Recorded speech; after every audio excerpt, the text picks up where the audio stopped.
You've probably heard of the observer effect.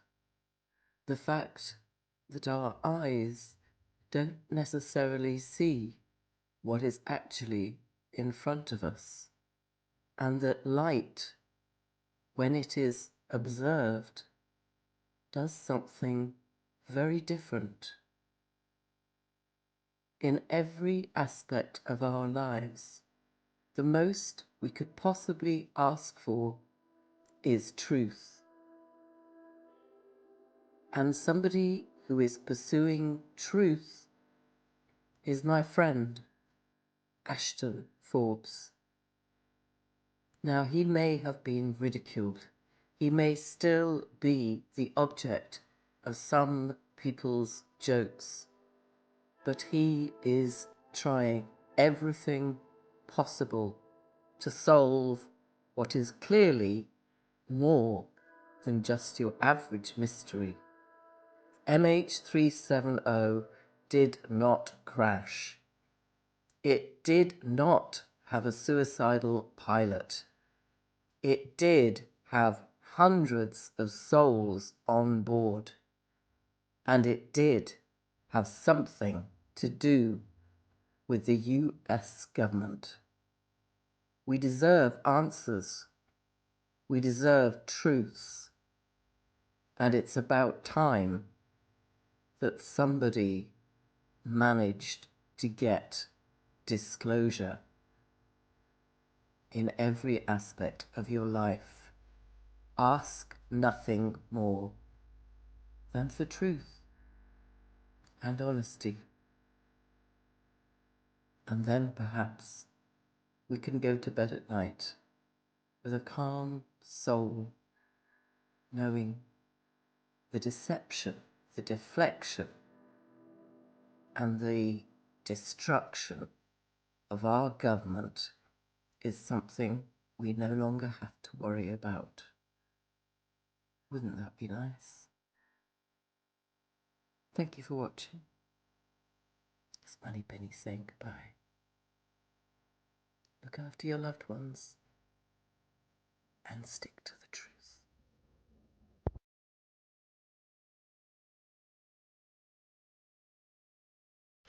Hey everybody, how are we doing tonight? Yeah, I was just watching that again. That is a very emotional video tribute. Appreciate that a lot from Moneypenny. That was wow, that was the nicest thing anybody's done for me probably. That was pretty good. So hey everybody, hope everyone's doing great tonight on this Friday night. Let's see who we got in the chat here tonight. Amanda, I see you. Thank you for being here as always. Salty Decimator, Armstrong, Johnny Party, Wirona, Chris D, Kathy D, Luis, Joe, His Highness, Armstrong. Thank you very much for that donation. Much, much appreciated. Aaron, how's it going? I miss anybody up here? Jack Trading, I see you as well. Thanks for being here, everybody. Appreciate you creating awareness. Awesome. Wirona, see you. Yeah, if you could do me a favor and hit the like button on the Twitter for to get more attention here to the science. Now, right before we begin, I do want to go over. Oops, I did not mean to press that button. I want to go over this slide 9 thing that I pulled up here because I think that there's another connection to UFOlogy that we potentially might have just missed. And I think we want to take a look at it. Oh, and by the way, what we're going to do tonight, we're going to go over the next video in the Thomas Bearden saga. Another thing about scalar physics and weapons that are out there. I haven't watched this one yet, so this should be pretty interesting. I don't know why I can't see Heather Birdie in the chat. It's very weird. Very weird. Gonna have to try to figure that out. Anybody else I can't see in the chat, I'm sorry. I didn't know that's apparently a thing. So without further ado, let's get straight to this. This is slide 9. I think you guys can see it just fine. Now, I had never paid enough attention to this slide. This is some UFO thing that dropped a few years ago. And even a few years ago, cheers, by the way. Happy Friday. Happy Good Friday. Even a few years ago, I would have looked at this slide and I would have thought this is disinformation. But this slide is coming to the focus again because Havana syndrome was talked about on 60 Minutes, which, of course, they did a terrible job in terms of talking about it. But that's what it is. It's 60 Minutes. What do you expect? It's like CNN brain on steroids. But when you look at this again, I'm just going to read this off. DoD threat scenario. ATIP sub-focus areas. The science exists for an enemy of the United States to manipulate both physical and cognitive environments in order to penetrate U.S. facilities, influence decision makers, and compromise national security. They can use psychotronic weapons. That would be like our Havana syndrome. Cognitive human interface. I don't even know what that means. We might ask Jack Sarfati about that. Penetration of solid surfaces. Instantaneous sensor disassembly.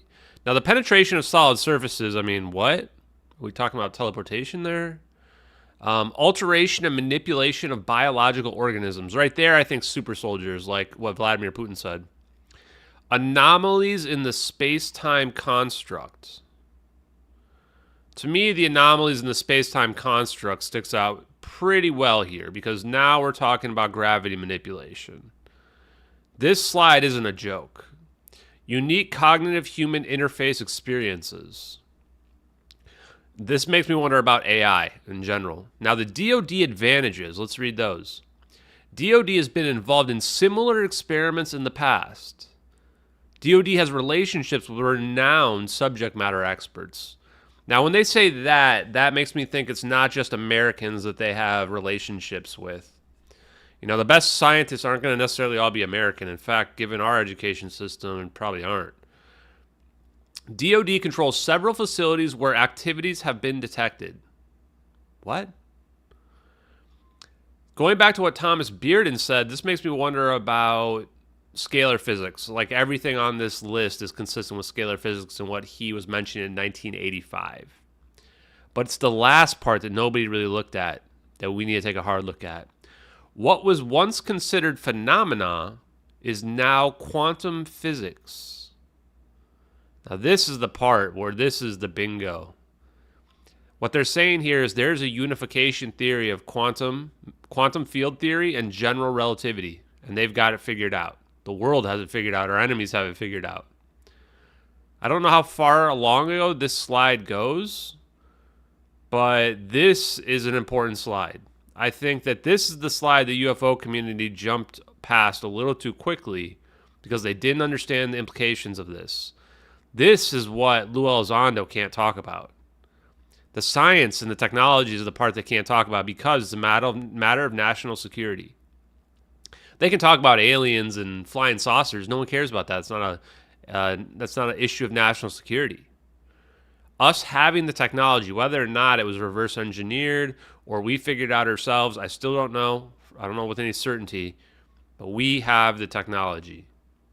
That's what this slide is saying. The last part at the bottom is the key spot. And anyone who says, oh, this slide looks too janky, this can't be a DOD whatever, I would have thought that too, but it turns out their slides, like, they're like high schoolers when it comes to like making presentations. It's kind of sad, really. And you'll see that's pretty consistent when it comes to like these weird DOD security briefings and what have you, because they have to keep the niche small, right? You can't pay like Laura over here to, you know, make a good presentation because she's going to be reading like all the secrets that are out there, you know, and then she goes home like a secretary. Can't do that.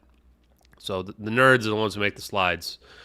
So yeah, this right here is, to me, pretty much proof that we've got quantum mechanics and that everything we've been talking about here is accurate, and everything we're going to be looking at here too, I believe, absolutely is real technology, what Thomas Bearden's about to talk to us about. And I haven't even... crazy part is, like, I haven't even watched this video yet, and I'm already pretty sure it's going to be accurate, just based on what we've been learning, what we saw yesterday, which was mind-blowing. I still haven't clipped it yet. Some of those clips yesterday, wow. So anyway, let's get to it, guys. It's going to be fun. And thanks everybody else who has jumped in. Happy Friday, guys. If you're hanging out with us tonight with MH370X, cheers. I am going to be talking to Jack Sarfati in a couple days. I do want to make sure that he's okay with it being live recorded. That's why I haven't announced the time yet. As long as he's fine with it being live, which I think he will. He's a smooth talker. I think we're gonna have a fun conversation. I do kind of want to press Jack a little bit. I want it to be kind of a fun interview, but informative, and I want it to feel really natural. I don't want to be sucking him off too hard. Pretty much, give him an HJ. You know, it's got to be a little bit. Wouldn't go like full Julian Dory or Danny Jones on him, but you know, I do want to make him ask some more interesting questions that people wouldn't have thought of. Okay, where's my thing? Okay, I'm a little worried because I had to steal this off of Dutchinese stream. So go ahead and follow that person, just in case they want to copyright me or whatever. Then like I'll at least have promoted their stream. Let me find it.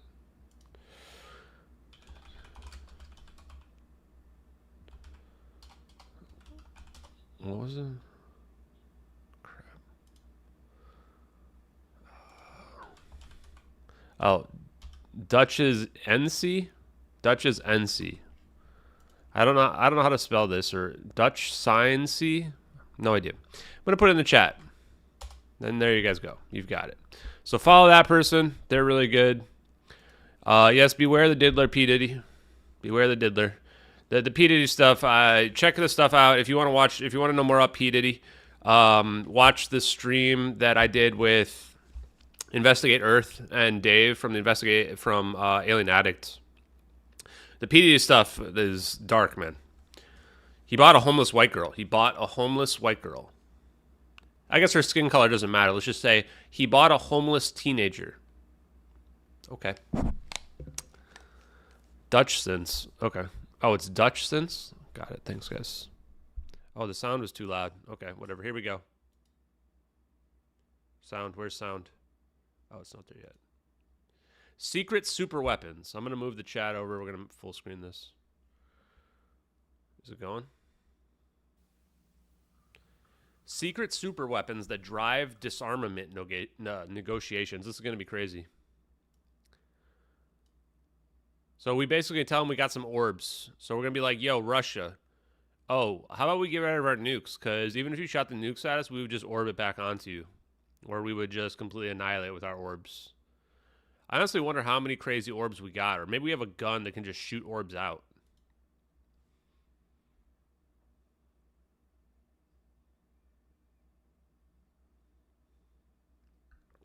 Dutchsinse. Okay.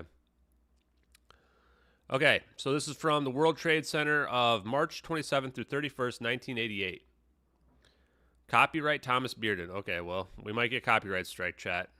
It'll have been worth it. If Thomas Beardson's family is watching this, I just want you to know I believe in him.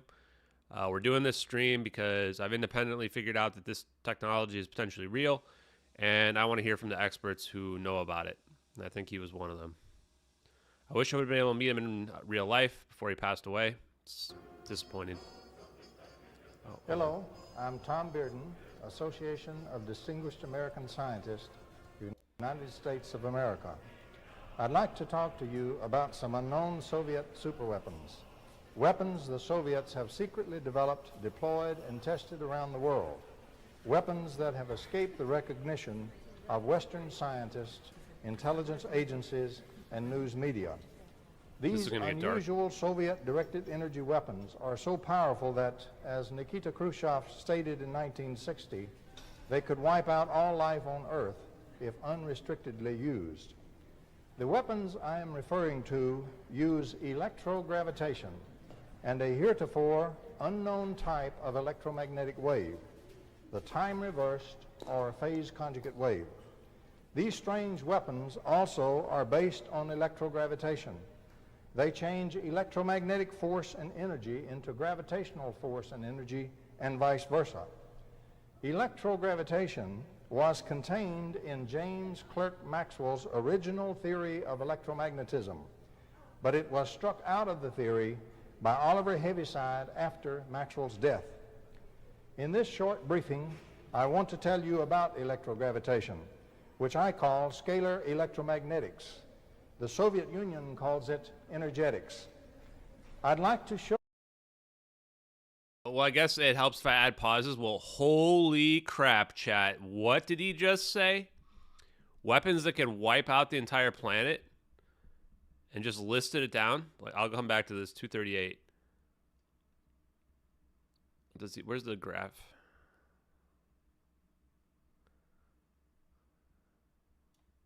Stated in 1960, they could wipe out all life on Earth if unrestrictedly used. The weapons I am referring to use electrogravitation. Unified field theory, electrogravitation, time reversal, and macroscopic phase conjugation. There it is. Macroscopic phase conjugation. This is the first video I've ever seen mention it. Ever. Time reversal. What the hell? I mean, there it all is, chat. Holy crap. Yeah, did we just tell Putin that he's our bitch? Is Russia just our bitch? I feel like Russia and China just might be our bitches, honestly. This was 1988. So we basically just bitched on them in the Cold War, and now we've just been bullying Russia. Just bullying them. And then they just are pushing back because they finally get pushed too far, but they can't attack us directly. They can only attack the proxies like Ukraine. And it becomes then a political situation. Okay, well, we'll go into more of that later. Wow. And a heretofore unknown type of electromagnetic wave, the time-reversed or phase conjugate wave. I want to hear it again. These strange weapons also are based on electrogravitation.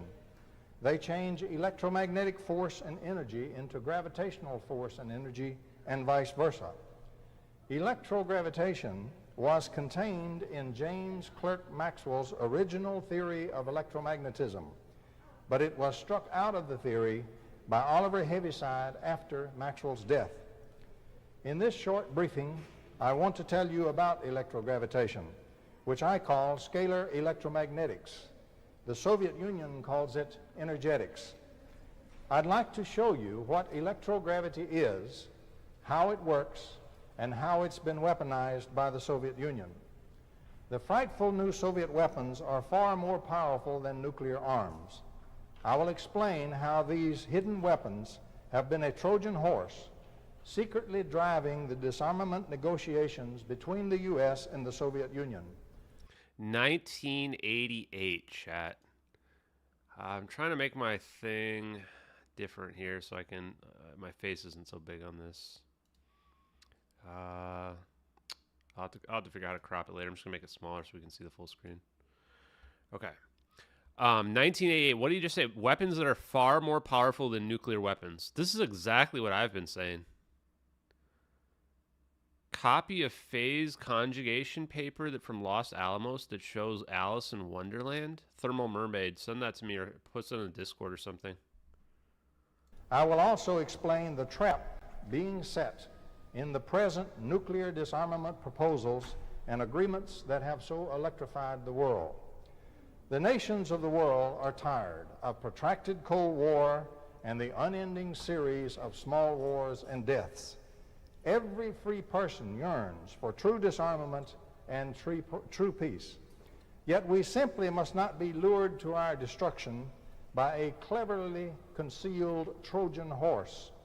If true peace is to be obtained in the negotiation card game, we must force out into the hard light of day the cards that are actually being held by the parties to the negotiations. That is precisely what I propose to do in this presentation. I urge you to listen to the material presented and then make up your own mind. We are at a decisive crossroad in human history. If we carefully... Am I the reincarnation of Thomas Bearden, guys? This is weird, man. Weird. Notice how he says, so when people are lying, they have us tell you a story they want you to hear. He says, I'm going to give you the information, and then you come make up your own mind. That's somebody who's being honest. That's somebody that just wants you to judge for yourself. Through the looking glass?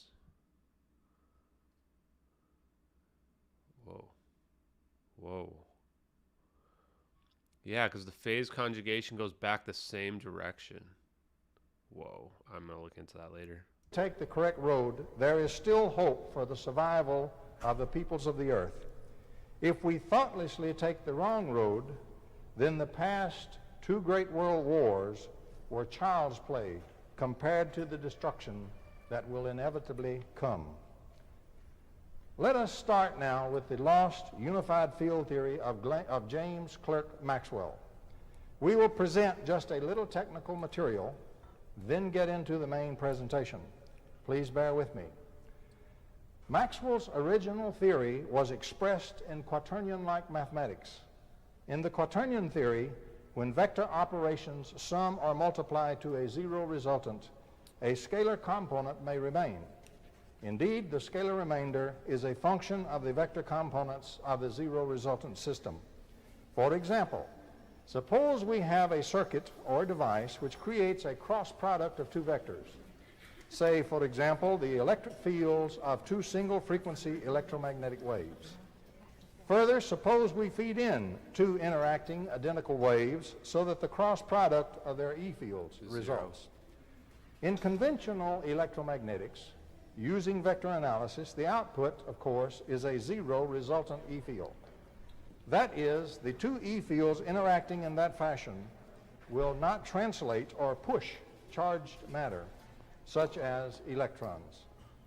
Now suppose that the magnetic fields of the two waves also are identical and also interact to produce a cross product. Again, a zero resultant magnetic field results, and so this system of magnetic vectors will not swirl charged matter, such as electrons. Classically, we have been taught that when charged matter is not pushed or translated away or swirled, there is no electromagnetic field acting on it. Wow. Okay, guys, for anyone that went over your head, I'm going to explain it to you. Think of our universe. Think of the matrix itself. So think that we have a 3D space that we are in right now. Okay. Now imagine that I shoot an electromagnetic wave at you at the camera. I'm going to have a electric field, wave, and I'm going to have a perpendicular magnetic field to that wave. And I'm going to be able to use the right-hand rule to determine the vector, which is going to be coming directly at you guys. Now imagine you have the exact opposite. You have an electromagnetic wave coming at me. So the electric field is bouncing at me here, and then you have the magnetic field at perfect 90-degree perpendicular to it. And now these two waves interact. They're going to have some type of interference pattern happen onto them. Where if we can zero them out, now at the point where they meet, potentially you're going to have a scalar potential or a longitudinal wave.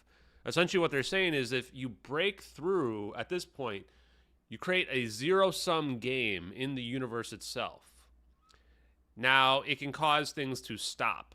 And it doesn't mean there's nothing there. We can still potentially have some type of effect. Think of like how the planet is still moving all the time. But you've gone out, you zeroed out the electromagnetic potential in a very specific point. Now what's going to happen? Is it going to stay still and the rest of the universe is going to keep moving? Not sure. Let's find out. That is not necessarily true at all.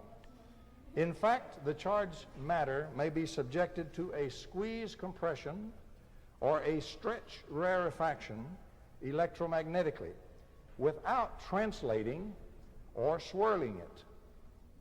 In the case of our two identical vectors, in the physical world, the stress of one vector pushing on another produces a squeeze or stretch. This squeeze, without translation or swirl, is gravitational in nature because dynamically it increases and decreases the local energy of the vacuum by adding its own energy. It simply represents an oscillation of the local virtual particle flux of vacuum. In our example we used, this squeeze wave is captured by the scalar component of the quaternion. So Maxwell's original quaternion theory contained the ability to convert electromagnetic forces to electromagnetic squeezes or to gravitation. After Maxwell's death, a single scientist, Oliver Heaviside, finished vector analysis. He then single-handedly translated Maxwell's theory into his new vectors. Heaviside simply discarded the bothersome scalar component of the quaternion to ease his calculations. In so doing, he unknowingly discarded electrogravitation.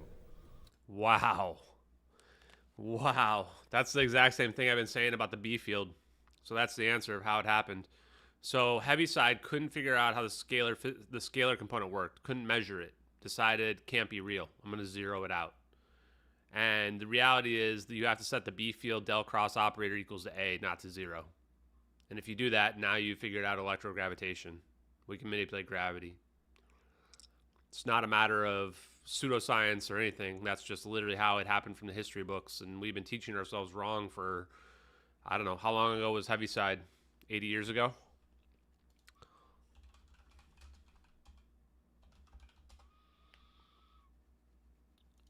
How long ago was that? That was from 1950, over 100 years ago. Awesome. He died in 1925. So, yep, over 100 years ago. We've been teaching ourselves wrong. Great. Great. Yeah, kind of screwed us over, man. Now, gravitation is simply enfolded and trapped electromagnetic energy. Rigorously, it is electromagnetic squeeze. It is like pressure in a gas. Electromagnetic energy, on the other hand, is simply the outfolded contents of gravitational energy. It is like the bleed off of gas pressure through an opening in a pressurized container. Gravitational potential consists of the locked up or locked in electromagnetic force fields.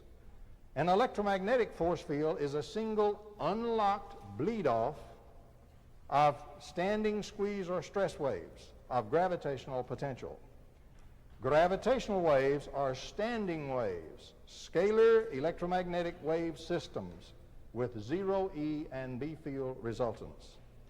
A zero vector wave passes through the electron shells of an atom into its nucleus. There, the electrogravitational wave is absorbed, raising the potential of the nucleus to an excited state. The excited nucleus then decays, emitting a time-reversed scalar wave back through the electron shells. Thus, electrogravitational waves are exchanged between the nuclei of atoms primarily. This is a continual process between all nuclei of the universe. These scalar waves represent significant oscillations of the local curvature of space-time, something that Einstein assumed could not be done on the laboratory bench. Indeed, it can easily be done using the principles we have stated. The Soviet Union discovered electrogravitation shortly after World War II and developed a secret armada of powerful superweapons based upon it. Let us look at the history, briefly, of the secret Soviet scalar electromagnetic weapons. Large areas of the sea could be At frozen. the end of World War II, the Soviet Union obtained the cream of the crop of Germany's radar scientists and infrared scientists. At that time, the German scientific team led the world in the theory and technology of radar-absorbing materials, RAM it's called, and radar cross-section. For example, some leading Western radar experts believe that the German scientists had already advanced the theory of radar cross-section beyond where Western scientists have arrived at today. Radar cross-section science, as we all know, is the heart of modern radar technology, countermeasures and countermeasures. The theory of RAM technology is precisely what is needed to develop and design. Check this out. So what is a phase conjugate mirror? Notice the difference. Okay, so if you are sending something at a normal mirror, it's going to bounce this way. If you send light at it, anything, right? The phase conjugate mirror, where does it bounce? It bounces directly back at the source, no matter the angle. Now, this is where optical phase conjugation comes into play, because it's the same idea as when the light of the object bounces off of onto the plate.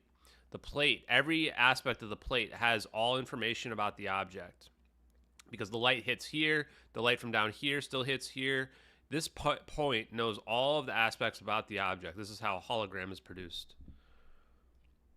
So this is the time reversed longitudinal wave, because it's going to bounce off the phase conjugate mirror, and it's going to go directly back at the source. And what's that going to do? It's going to cause exactly what I told you guys that would happen here. So you're going to have a situation where the waves are making love, as Dave Rossi would say, versus fighting one another. Phase conjugate mirrors for radar frequency bands. A phase conjugate mirror is simply a nonlinear material that is capable of producing a time-reversed, or TR wave, in direct response to a received or absorbed ordinary wave. The mirror may also be powerfully pumped with energy to produce a very large amplification of the emitted time-reversed wave. Just after World War II, the Soviets mounted a truly massive program to obtain and review all the scientific literature of the West. This material was completely re-examined and digested in a deliberate search for a major new technological breakthrough area. Absolutely nothing similar to this has ever been done in the West. By 1950, the Soviets had discovered phase conjugation and the time-reversed wave in their radar programs using the German radar scientists. The time-reversed wave itself is a solution to the wave equation, and hence the phenomenon is universal to all waves and frequency regions under appropriate nonlinear circumstances. It has been done, for example, with sound waves. It is not a matter of frequency, but it can apply to any kind of wave at any frequency. We stress the fact that the Soviets have always led the rest of the world. Wow, this is crazy. In many nonlinear aspects of science. Love is the answer, guys. From the beginning. Love is the answer. Thus, by the mid-50s, the Soviets mounted an intensive national development program on these radar time-reversed wave weapons. The Soviet Union has now had the equivalent of some 7 or 8 Manhattan projects back-to-back in the development, stockpiling, and deployment of TR wave weapon systems. At least 5th-generation Soviet TR weapons have been developed and deployed, and they have been hot-tested to include actual destruction of free world missiles and aircraft. This is a matter of actual destruction of missiles and aircraft? Did I just hear that correctly? Seems kind of big, chat. Actual destruction of missiles and aircraft. That's what Bob Greenyer was talking about. It can annihilate any weapon. It's a perfect defense mechanism. Nothing you can do against it. It's hard for me to believe the Soviets had this since 1988, though, but then again, I guess I shouldn't be surprised. The greatest importance. So all these wars, the reason why they're proxy wars and nobody pushes at each other is because both sides have super weapons they could deploy. And the problem is the moment you deploy the super weapon, everyone finds out about the super weapon. To the free world, and one which Western intelligence, scientific, and news communities have largely missed. We particularly stress that the time-reversed wave phenomenon is a universal phenomenon of nature. PC wave means phase conjugate wave. Convergent wave, distortion correcting, self-targeting. Real-time holography. So remember when Jeremy, alien scientist, yesterday was talking about cloaking? There it is right there. Real-time holography. Being able to make a hologram somewhere. That's essentially the same as cloaking. Just a little bit inverted in terms of how you think of it. Distance independent. Anti-gravity. Neg entropy. Newton's third law. Wow. Yeah, neg entropy. Yeah. Negative entropy is like tapping into the underlying framework of the universe where there's just nothing there.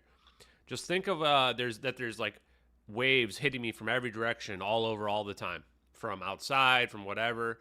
And if you were to rip through, and all of that's like entropy, stuff getting more and more complex. If you were to rip through the underlying framework and there's just nothing there, that's neg entropy. It is not just a fluke and not just a nonlinear optics phenomenon. It is a general solution to the wave equation, and as such applies to every kind of wave: electromagnetic, sound, magnetohydrodynamic, mechanical, and other Magnetohydrodynamic. radiating systems all exhibit the phenomenon under the appropriate nonlinear conditions. Hundreds of Western papers dealing with time-reversed waves are now in the open scientific literature, most of them dealing with nonlinear optics. However, the principles are well established and known to apply to waves in general. Now, a time-reversed wave has startlingly different weapon capabilities compared to a normal electromagnetic wave. Such a wave is stimulated in a nonlinear material by a strike or an emergence or an absorption of a regular positive time wave. Such a wave precisely retraces the path of the ordinary wave that stimulated it to be formed. So it possesses what is in effect an invisible wire through space back to the original position of whatever emitted that stimulus wave. Further, the time-reversed wave really is time-reversed. It does not dissipate or spread its energy. Instead, it continually converges upon its invisible backtracking path. It does not diverge in contradistinction to normal electromagnetic waves.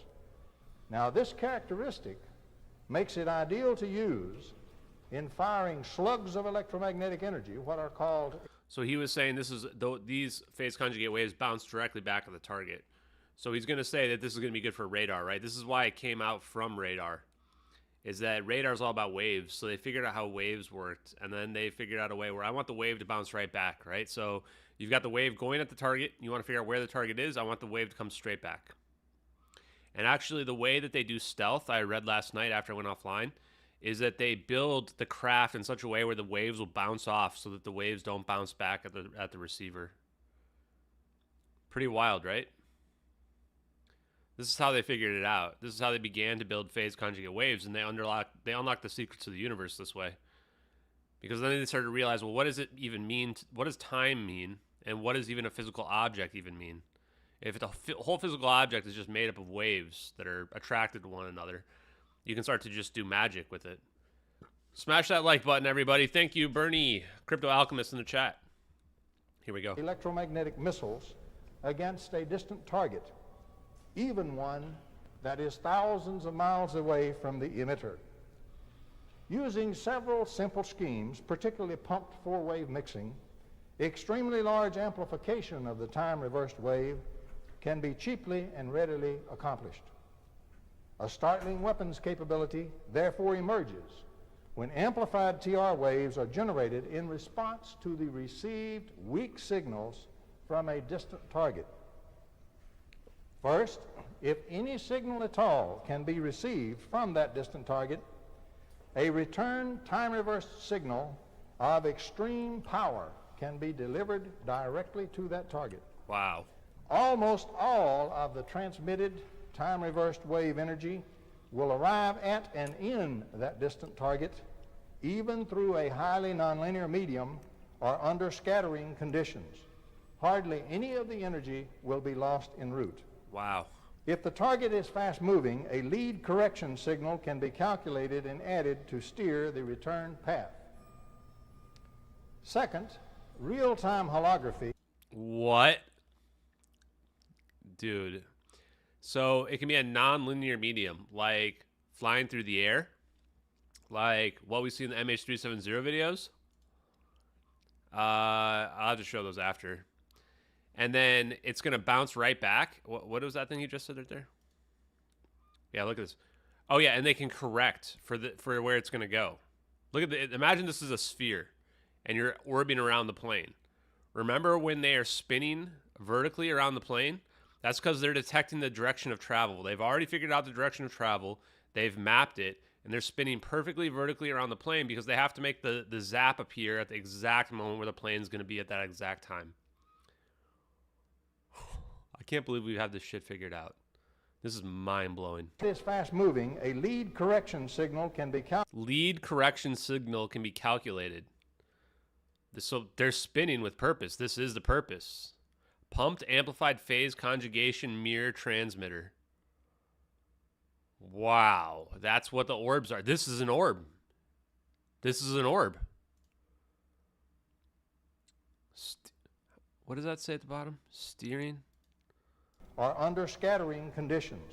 I gotta read the Hardly bottom any part. of the energy will be lost en route. If the target is fast moving, Steering a lead offset correction signal. can be calculated and added to steer the return path. Receiver and the receiver in the computer. Did you see Second, that? Real-time holography can readily be accomplished using So it is using a computer. I guessed it right. It's AI or supercomputer that's monitoring or managing the orbs. time-reversed waves, and without first making holograms. In addition, by using pumped four-wave mixing, as much energy as one desires can be placed into the distant hologram, including even negative energy, which cancels an equal amount of positive energy. Powerful geometrical forms, balls, shapes, hemispherical shells, and so forth, of electromagnetic energy can be created at a distance quite readily by interferometry or crossed beam techniques using time-reversed waves. Since the TR wave carriers do not disperse with distance, these interference energy forms can be assembled by crossing TR wave beams at great distances, even at thousands of miles. In theory, the energy appearing in such a distantly created energy form is limited only by the amount one cares to put in at the amplified transmitting end, and by the state of the art of the technology in developing the mirror. Thus, the radar itself becomes now a powerful all-around weapon with a TR wave adjunct. Once the radar receives a weak return signal from a target, an extremely powerful time-reversed wave pulse can be generated, and all the energy in that pulse can be unerringly returned to the distant target from which the return was received. Crossed beam over-the-horizon radars, such as the giant Soviet woodpecker transmitters, are ideal for use as carriers or wires for distant time-reversed wave interferometry. That's hard distance to do, though. But they could do it, yeah. Anybody who's using these weapons, though, it's going to be an act of war.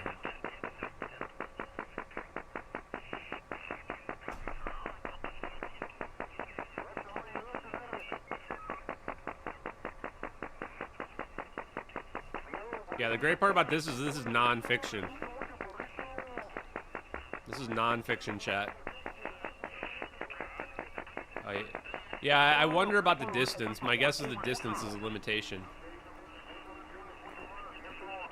The reason why the distance is a limitation is because we need the orbs to be converge on one another, amplify. May be used together with a TR wave adjunct to accomplish the same directed energy destruction of the distant target emitting the signals received by the radar.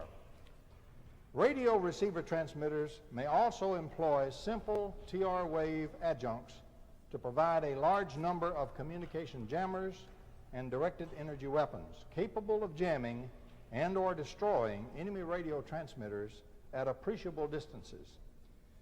The Soviets have intensely developed such time-reversed wave weapons since the 1950s. In January 1960, Khrushchev was referring to these weapons when he reported to the Soviet Presidium the forthcoming advent of fantastic weapons, then in advanced Soviet development. 1960? Prior to Khrushchev's announcement, the Soviets had begun radiating the U.S. Embassy in Moscow with scalar electromagnetic waves and phase conjugate energy, modulated upon weak microwave carrier beams. Later, these beams were used to induce illnesses and blood changes in embassy personnel. We will shortly discuss how the Soviets could induce disease at a distance. Havana syndrome. Booyah! Oh, I would bet any amount of money that that's what's going on with Havana syndrome. It's scalar waves that we're shooting at people. It's not sonic waves. I mean, it's a similar idea. It's a gravitational wave, maybe a Gauss wave, like Gauss gun, you could think of it, right? Just blasting you with scalar waves. Interference waves, cross-matching them. I wonder if it requires 2 different guns at 2 different angles, or if they can literally just shoot you with a weapon. And I wonder what the distance is as well. Wow, that's a bingo. Wow. If you want to know how Havana syndrome works, hope you're listening tonight, chat. Electromagnetically. The microwave radiation continued intermittently in spite of the objections of several U.S. presidents. U.S. scientific studies failed to comprehend what was being done. The embassy radiation was and is a high-level Soviet intelligence probe. Stimulate and affect the U.S. ambassador, a high-level target. Attention by the CIA, NSA, State Department, DIA, the U.S. President, and so forth is guaranteed. Puzzled, they will turn to the U.S. scientific community for an explanation. The scientific community will try to explain the microwave radiation using the best of its knowledge. By the U.S. counteraction, 2 ambassadors died, and another one was sickened? What? My first question when I heard this was, did anybody get killed from this? Maybe this is why we hate Russia. High-level target, U.S. ambassador. Man, if I was Tucker Carlson, I'd be a lot more scared now going to Russia.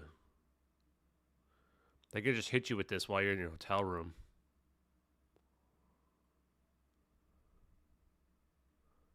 Wow. Taken or not taken, at the U.S. Embassy site, the Soviets knew with 100% certainty whether or not the U.S. had discovered time-reversed wave weapons, electromagnetic disease control, and so forth.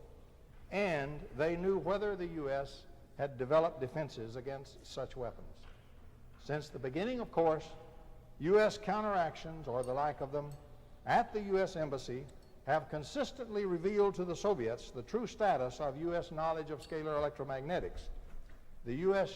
has shown that it has no knowledge of, and hence no defenses against, time-reversed wave technology and the electrogravitation that accompanies it. Soviet TR wave radar weapons also provide a convenient mechanism for accomplishing nuclear weapon kill. A target struck by a powerful TR wave pulse generates a time-reversed back pulse due to nonlinearities in the target medium. In the nonlinear medium of the exploding or fusing target, the 2 pulses, which are 180 degrees out of phase with each other in time, modulate and lock together as a scalar EM Yeah, we definitely have this technology. Pulse. This scalar EM pulse has 0 electromagnetic force field resultants, but it is a violent fluctuation of the local energy density of space-time. Rigorously, it is a local gravitational pulse wave, by definition. Further, it is far more powerful than normal gravitational waves, since the stress is in the time dimension. And when you stress the time dimension or change the stress on the time dimension, you curve space-time very much in general relativity. This scalar EM pulse does not react with the orbital electron shells of an atom, but passes directly into the nucleus and is absorbed there. This raises the nucleus to an excited state, increasing its potential or trapped energy. If the nucleus cannot withstand this increase in potential energy, it directly fissions. If the nucleus withstands that potential, it then immediately decays from the excited state by simply emitting a time-reversed electromagnetic wave. Now, any radioactive nucleus is already teeter-tottering toward nuclear decay, so to speak, and it will instantly decay radioactively when struck by a significant scalar potential pulse. Thus, a TR wave radar weapon can deliver a powerful TR pulse against a distant vehicle carrying a nuclear warhead, and the resultant electrogravitational pulse penetrating the nuclear material of the warhead will electrogravitationally explode it in a full-order nuclear detonation. Therefore, when using such weapons, extreme care must be taken to avoid inadvertently pulsing one's own nearby nuclear weapons or nuclear material. In attacking distant ground targets, one must be careful not to detonate nearby nuclear weapons, nuclear power plants, or stored nuclear material, even at some distance from the target. Otherwise, large-scale nuclear fallout will be experienced over a wide area from the resulting explosions. An unacceptable boomerang self-damage to the attacker himself may be incurred. The more powerful the TR wave pulse employed, the greater the safety separation between the struck target and stored nuclear material must be to prevent the unacceptable boomerang large-scale nuclear fallout.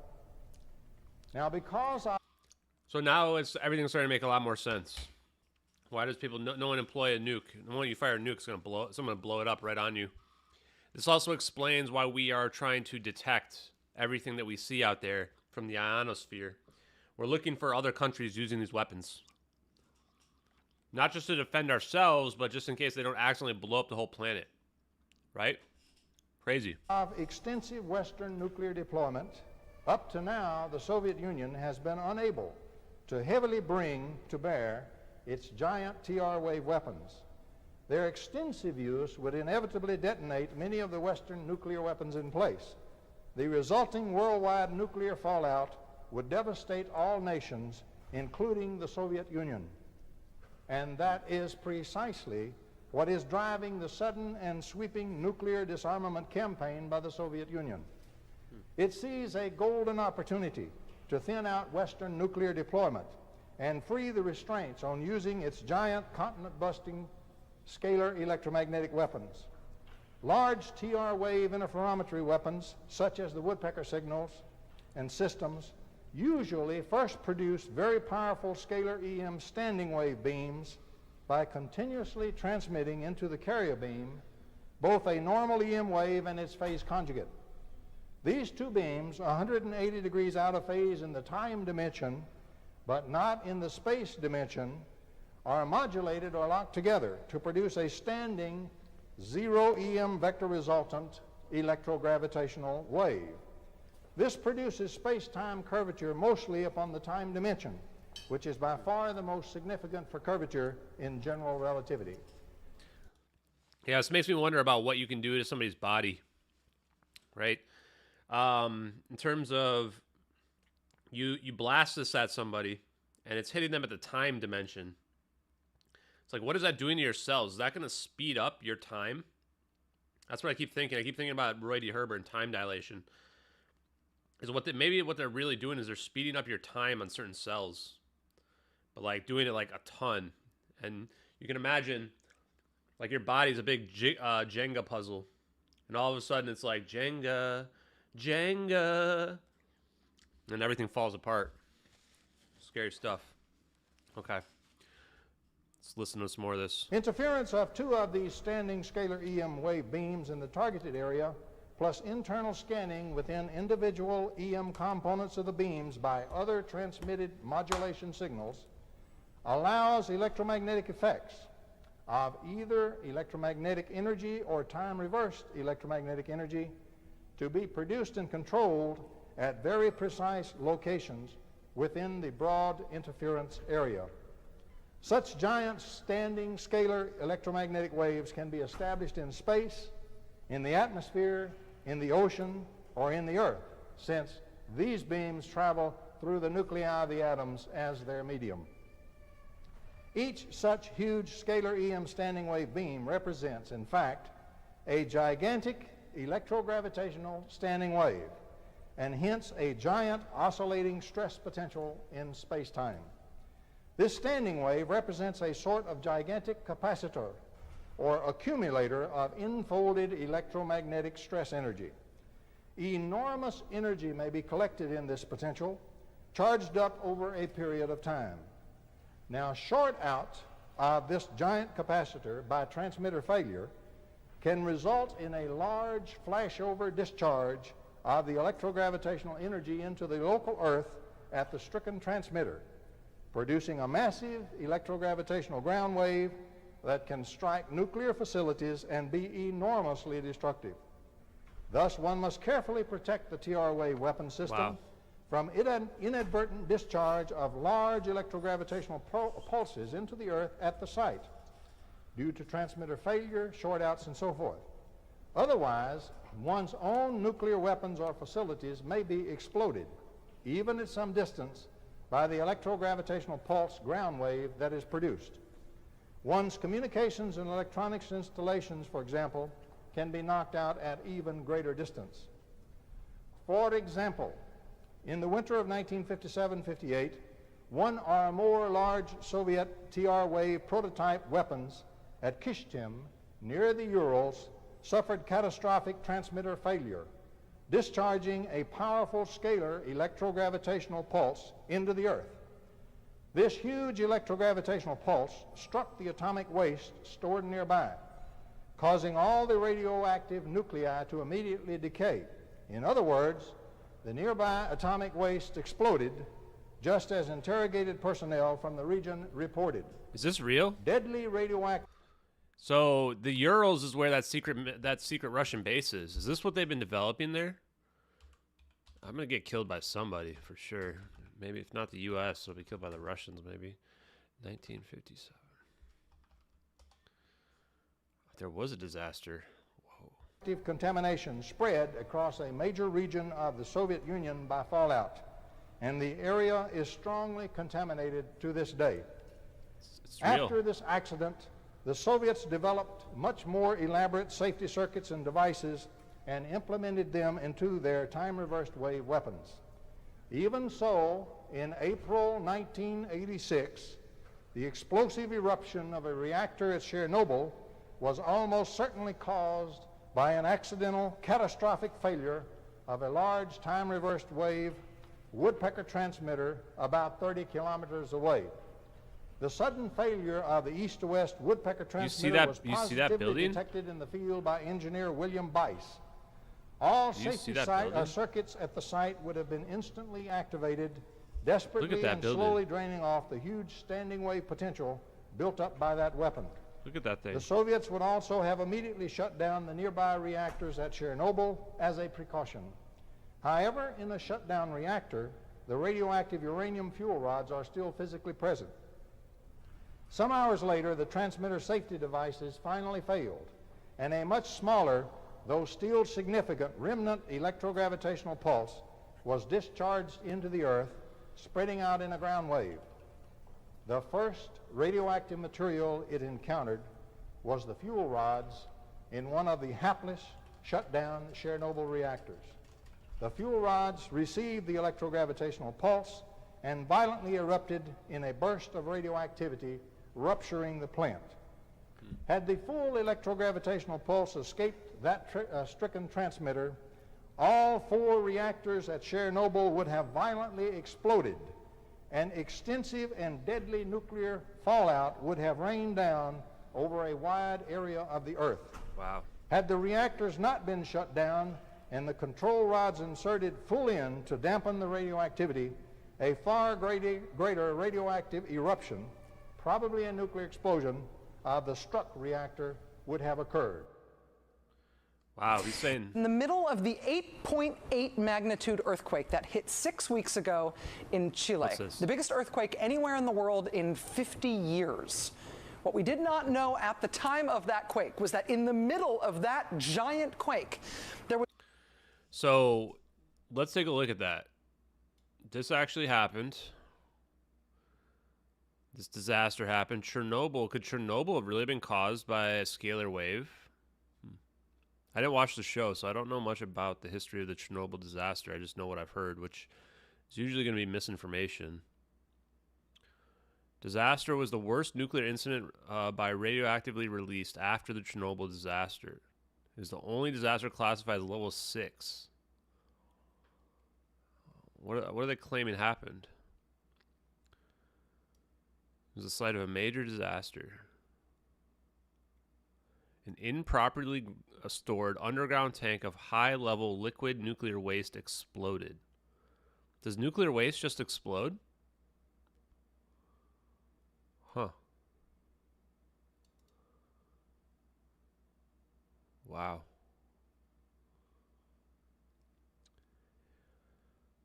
On September 29th, in 1957, Sunday, 4:22 p.m., an explosion occurred with stainless steel containers located in a concrete canyon, 8.2 meters, 27 feet deep, used to store high-level nuclear waste. The explosion completely destroyed one of the containers. Scary. Let's go back to our video. I have to look at this later. Was a team of American officials inside that country, inside Chile, on a top secret mission to save the world from nuclear disaster. It sounds melodramatic, right? It's actually not an exaggeration. In the days before that earthquake hit, a team of U.S. officials were in Chile on a mission to secure 40 pounds of radioactive, highly enriched uranium.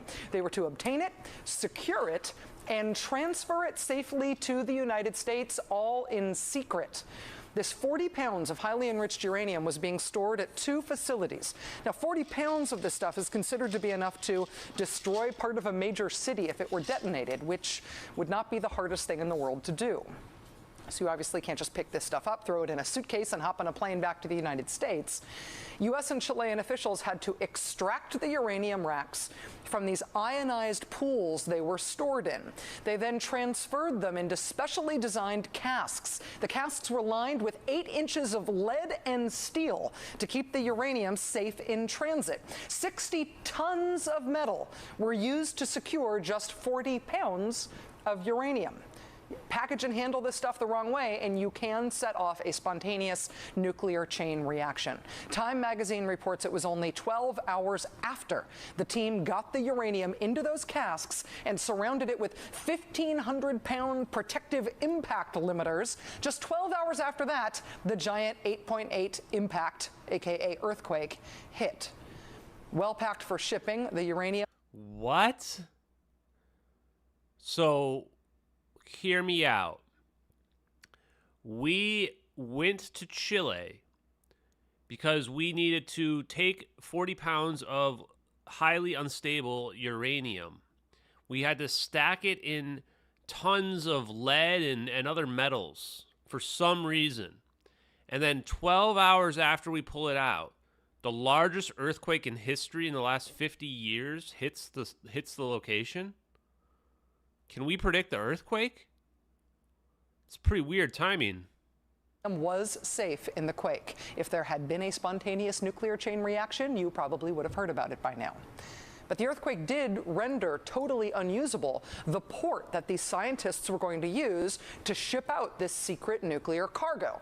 After a recon mission that involved the head of the Chilean nuclear agency personally driving himself to one uranium site to check on its safety, the scientists worked through the night to find a new escape route. They decided to use a port 50 miles to the north of the one they had initially planned. Cue a dark of night convoy to the new port through an earthquake-ravaged countryside with no electricity and a desperate attempt to get this uranium out of the country safely. Again, all while keeping it secret. Despite major aftershocks, the uranium made it to the new port safely. But then, more drama. One of the cranes that was being used, look at this, one of the cranes being used to hoist this unstable, highly radioactive material onto the American ship malfunctioned, sent the container swinging, flying out of control just yards above the deck. Ultimately, they regained control, and the uranium was loaded onto 2 specially outfitted double-hulled American ships. They put it on 2 ships so they would have split the material, so neither of the ships would be carrying enough highly enriched uranium to make a bomb. The ships then embarked on a 2.5-week Coast Guard escorted journey to the United States, including an ulcer-inducing. Why would we be protecting this so heavily if it wasn't a risk? Why put so much lead around it if you're not afraid of it blowing up? If it's just chemicals that can't be weaponized, why would we have this level of secrecy and defense over it? The only logical conclusion is that it can be, and that there's a risk at play. Otherwise, we wouldn't treat it like such a high risk. Trip through the Panama Canal.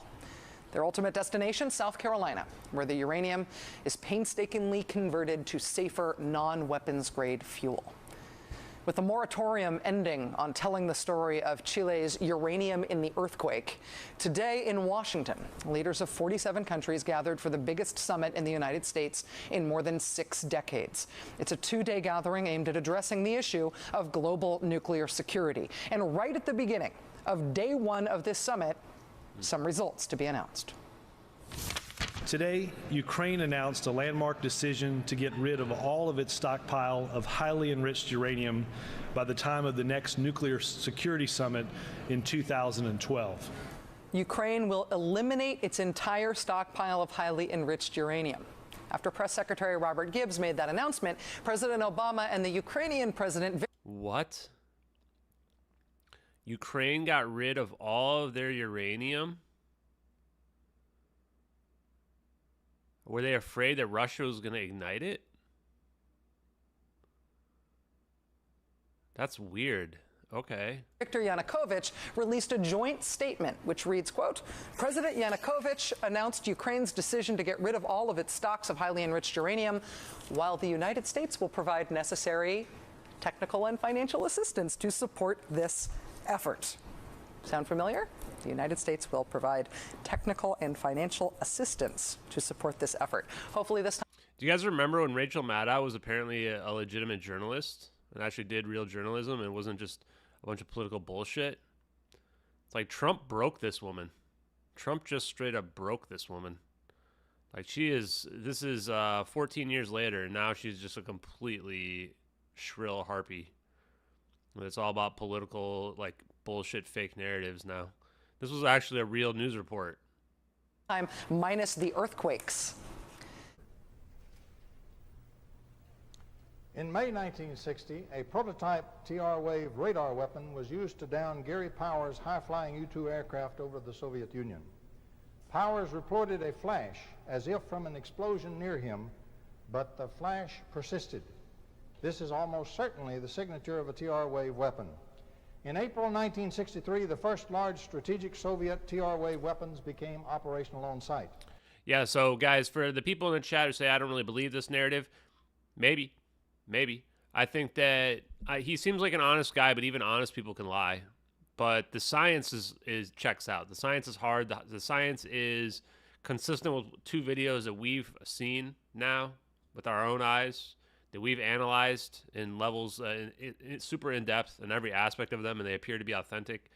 And he's saying that same science exists. So I think that when you get to this point, you start to wonder, what can be real and what isn't real, and how much of everything out there is political. Maybe it's all not. Maybe there is some mundane explanations for some of it, but maybe some of it is as deep and dark as what he's saying. So I think we just have to keep open-minded to the stories. We don't have to take the stories at face value, but we should be cognizant of what the weapons and science is capable of, for sure.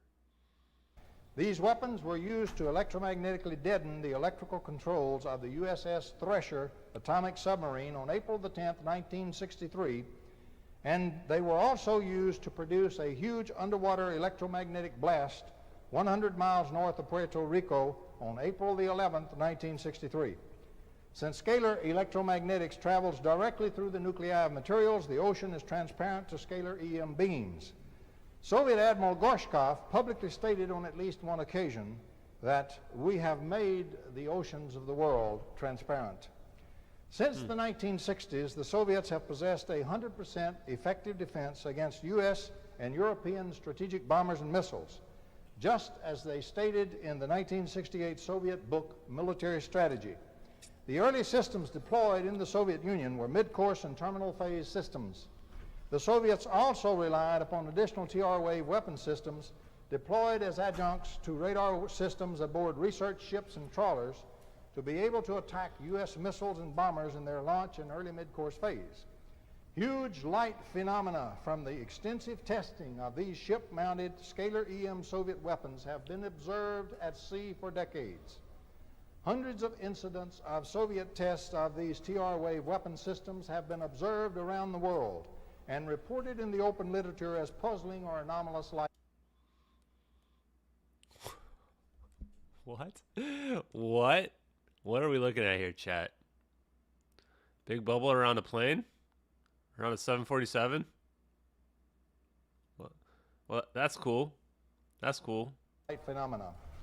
These Soviet defensive TR-wave weapon systems also easily accomplish, as we said, nuclear weapon kill. Whoa. Cold explosion?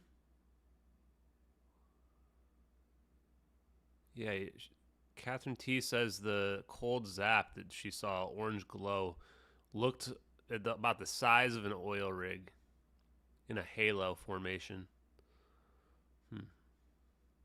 Further, by their nature, they have long provided an antidote to counter the stealth aircraft technology. The thousands of deployed older Soviet radars using TR wave adjuncts become totally new weapons, having startling and unsuspected capabilities against missiles and aircraft. For that reason, the Soviets happily continue to operate and maintain a number of these older systems that, by Western radar standards, are seemingly obsolete. By adding a TR wave adjunct, however, each of these radars immediately becomes a microwave-directed energy weapon of formidable power.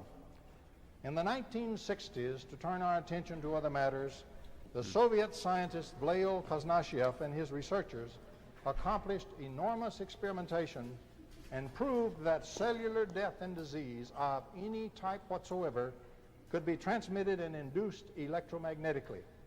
It follows that this team would have gone on secretly to phase conjugate or time reverse. Guys, don't tell the 5G haters, because it looked like he just said that 5G could be real and that we could induce viruses in people. The death photon signals to show that any cellular death or disease can be reversed or cured electromagnetically as well. The latter work would have been done under the auspices and tight control of the Soviet KGB, since all phase conjugation or time reversed weapons are under that agency for development, deployment, and employment. Guys, Dave Rossi is confirmed reverse time. I think we figured it out. That's the logical explanation. Dave Rossi's actually like 80 years old, and he just figured out how to reverse time to pretend like he's 25. That's honestly, it's the only logical explanation at this point. Now, obviously, the electromagnetic antidote work of Koznachiev was not published because it provided a powerful counter-biological warfare capability of great strategic importance to the Soviet Union. Thus, in the late 1960s, the Soviet Union became the only nation on Earth to achieve the capability of rapidly developing, within 1 or 2 hours, an electromagnetic antidote for any lethal new biological warfare viruses or bacteria of any kind whatsoever. The Soviets also developed the capability for mass treatment in this fashion of both the civil population and its military forces personnel. How do you mass treat people? Now, independent verification of the Koznachiev death photons effect has been accomplished in West Germany at the University of Marburg, in Australia at the University of Sydney, and in the United States. Koznachiev now works directly with a secret Soviet research organization in the outskirts of Moscow.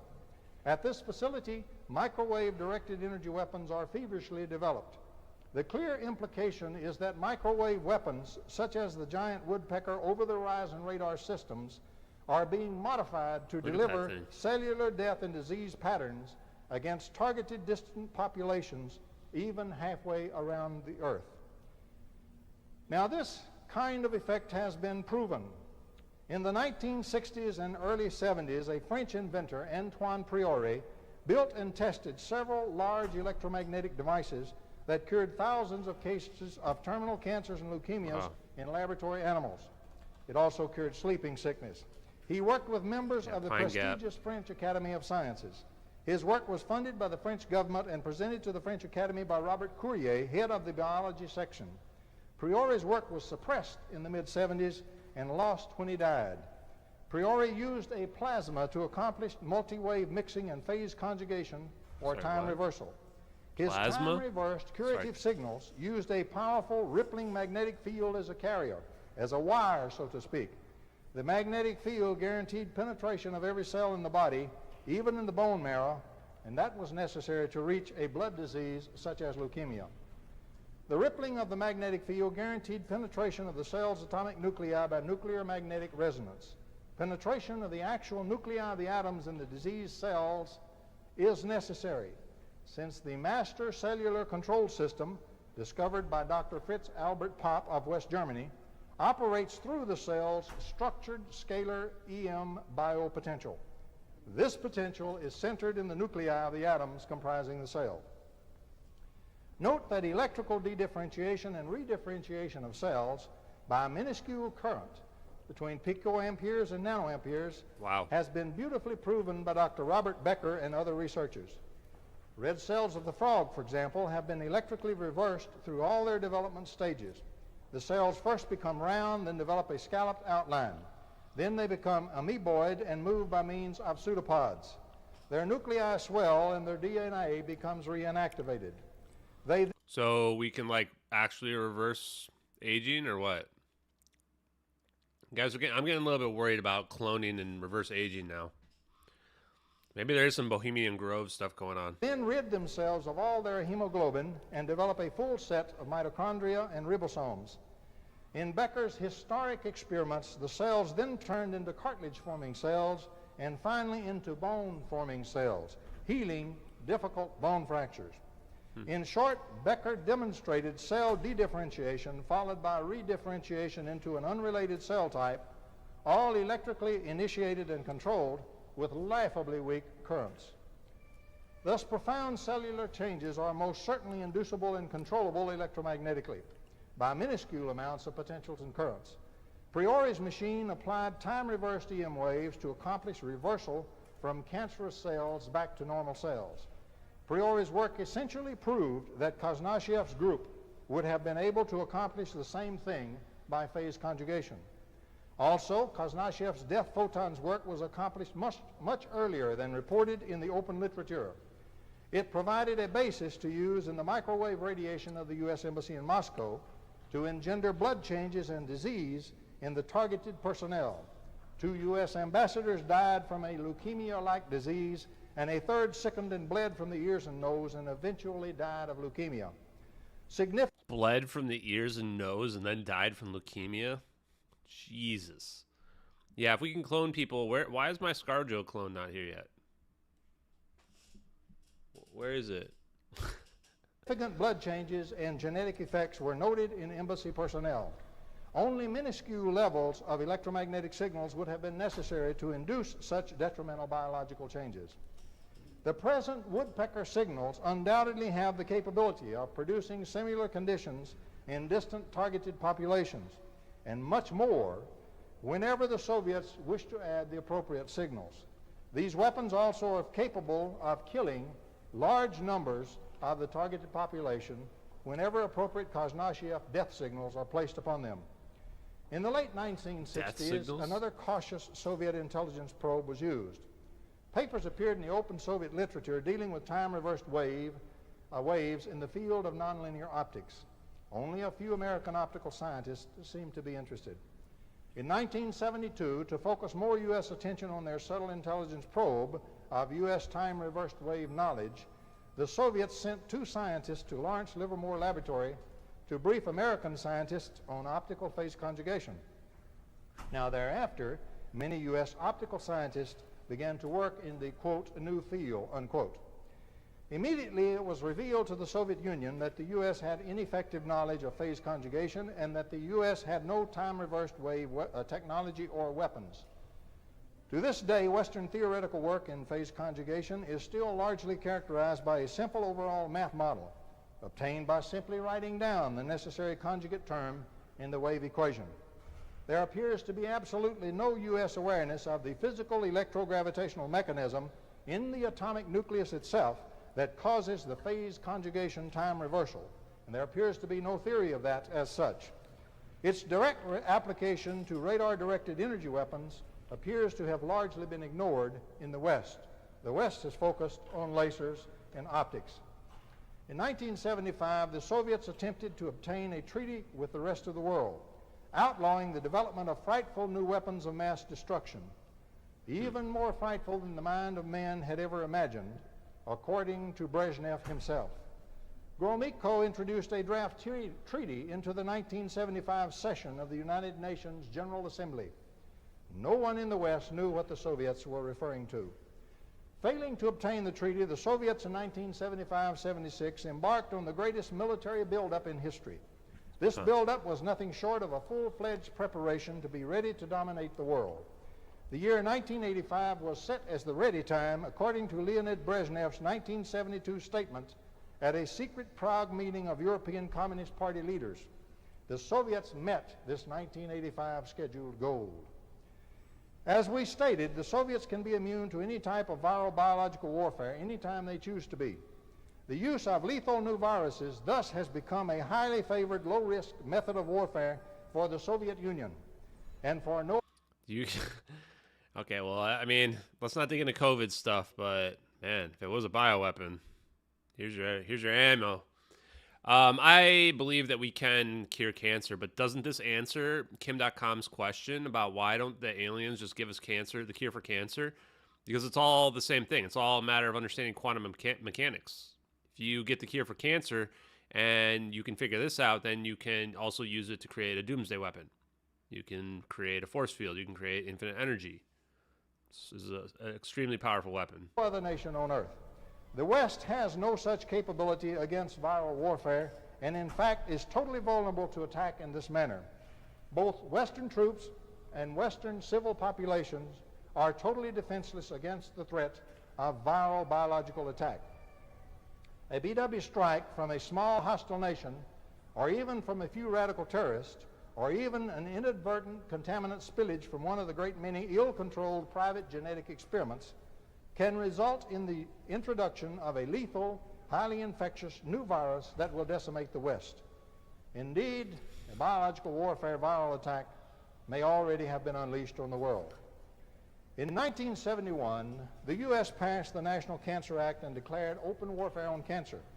Iron Curtain scientists were invited to participate, and they did so with alacrity. At the same time, ironically, penetration of Western recombinant DNA genetics research was one of the highest priorities of the Soviet KGB.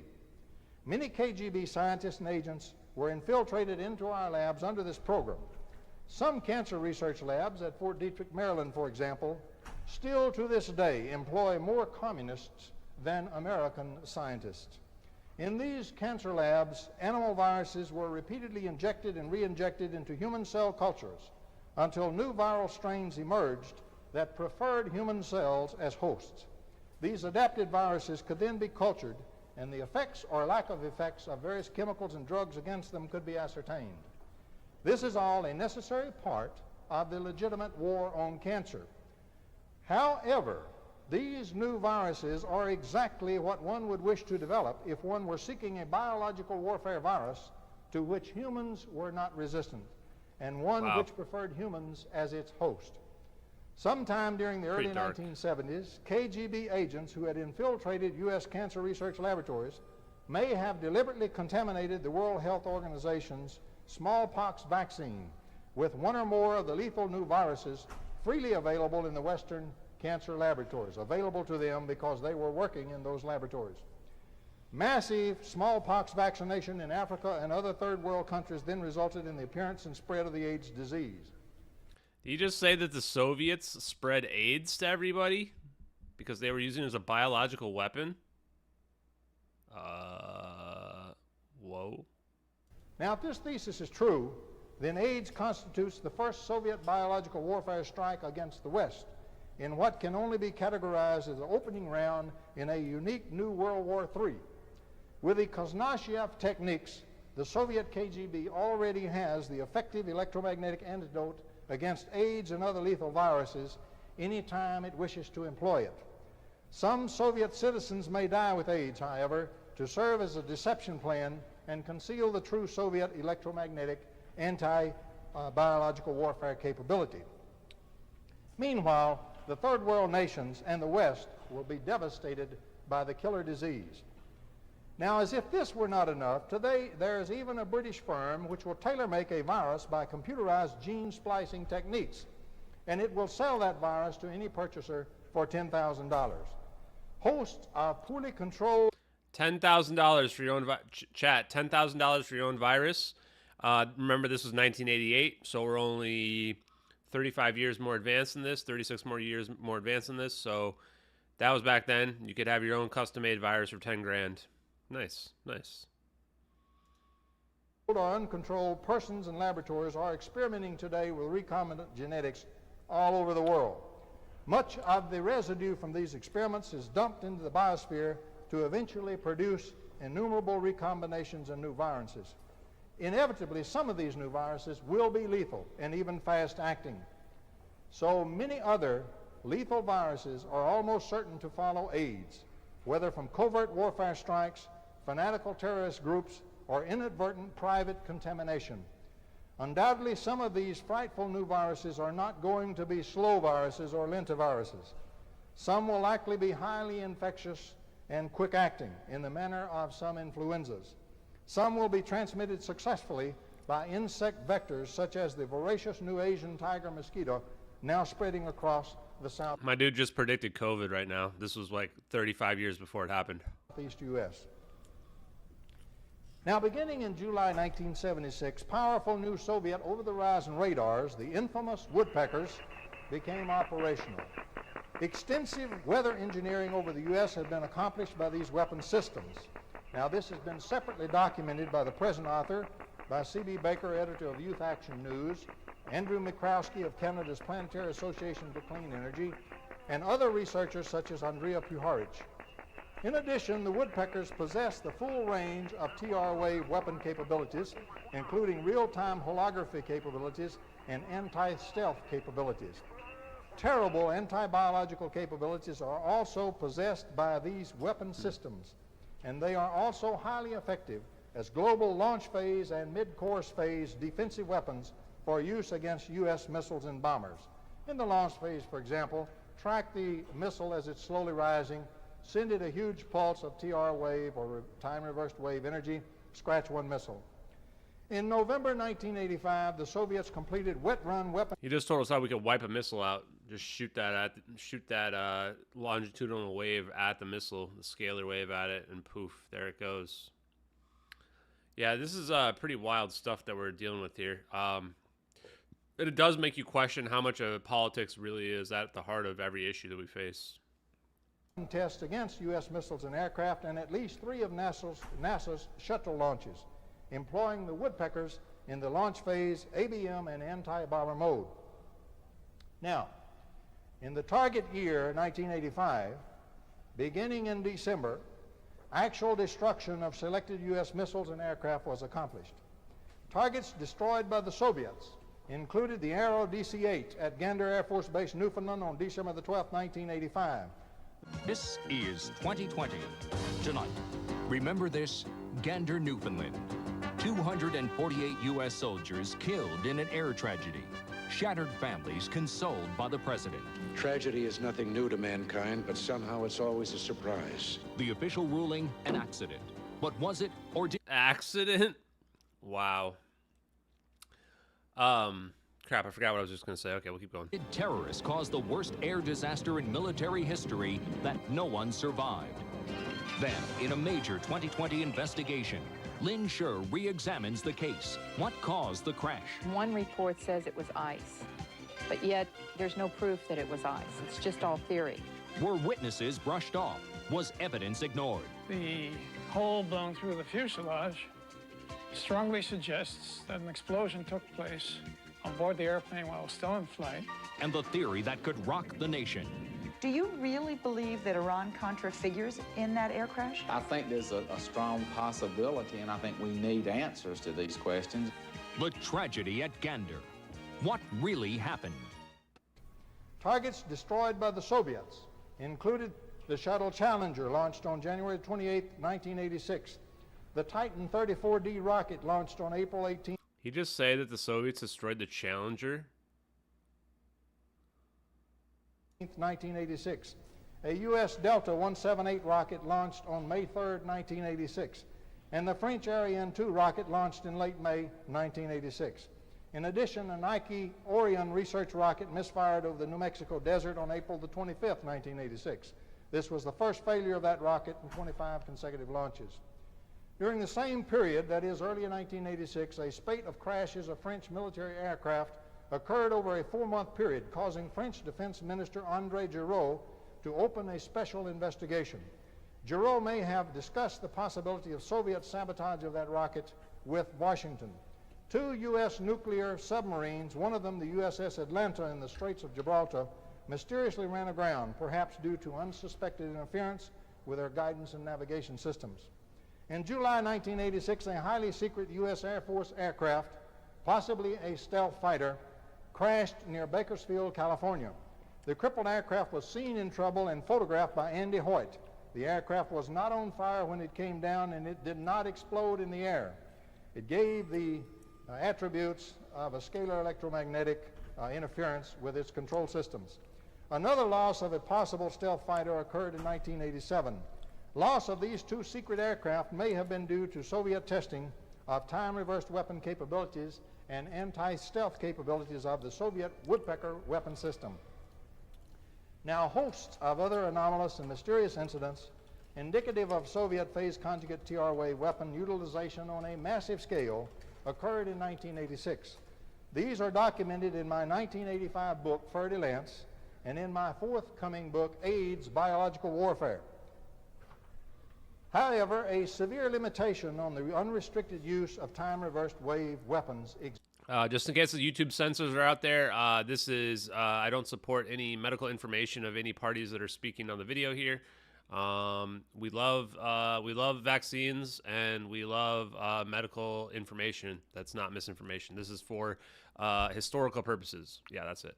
Exist. If powerfully and unrestrainedly used, they will cause nuclear warheads and nuclear material to explode as surface nuclear bursts in the dirtiest possible fashion. The resulting massive radioactive fallout would probably wipe out all higher forms of life on Earth.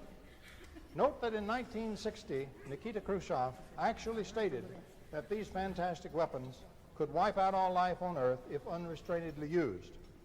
As long as we possess an appreciable deployment and stockpile of nuclear weapons, we are essentially dead man fused against substantial Soviet usage of these powerful weapons.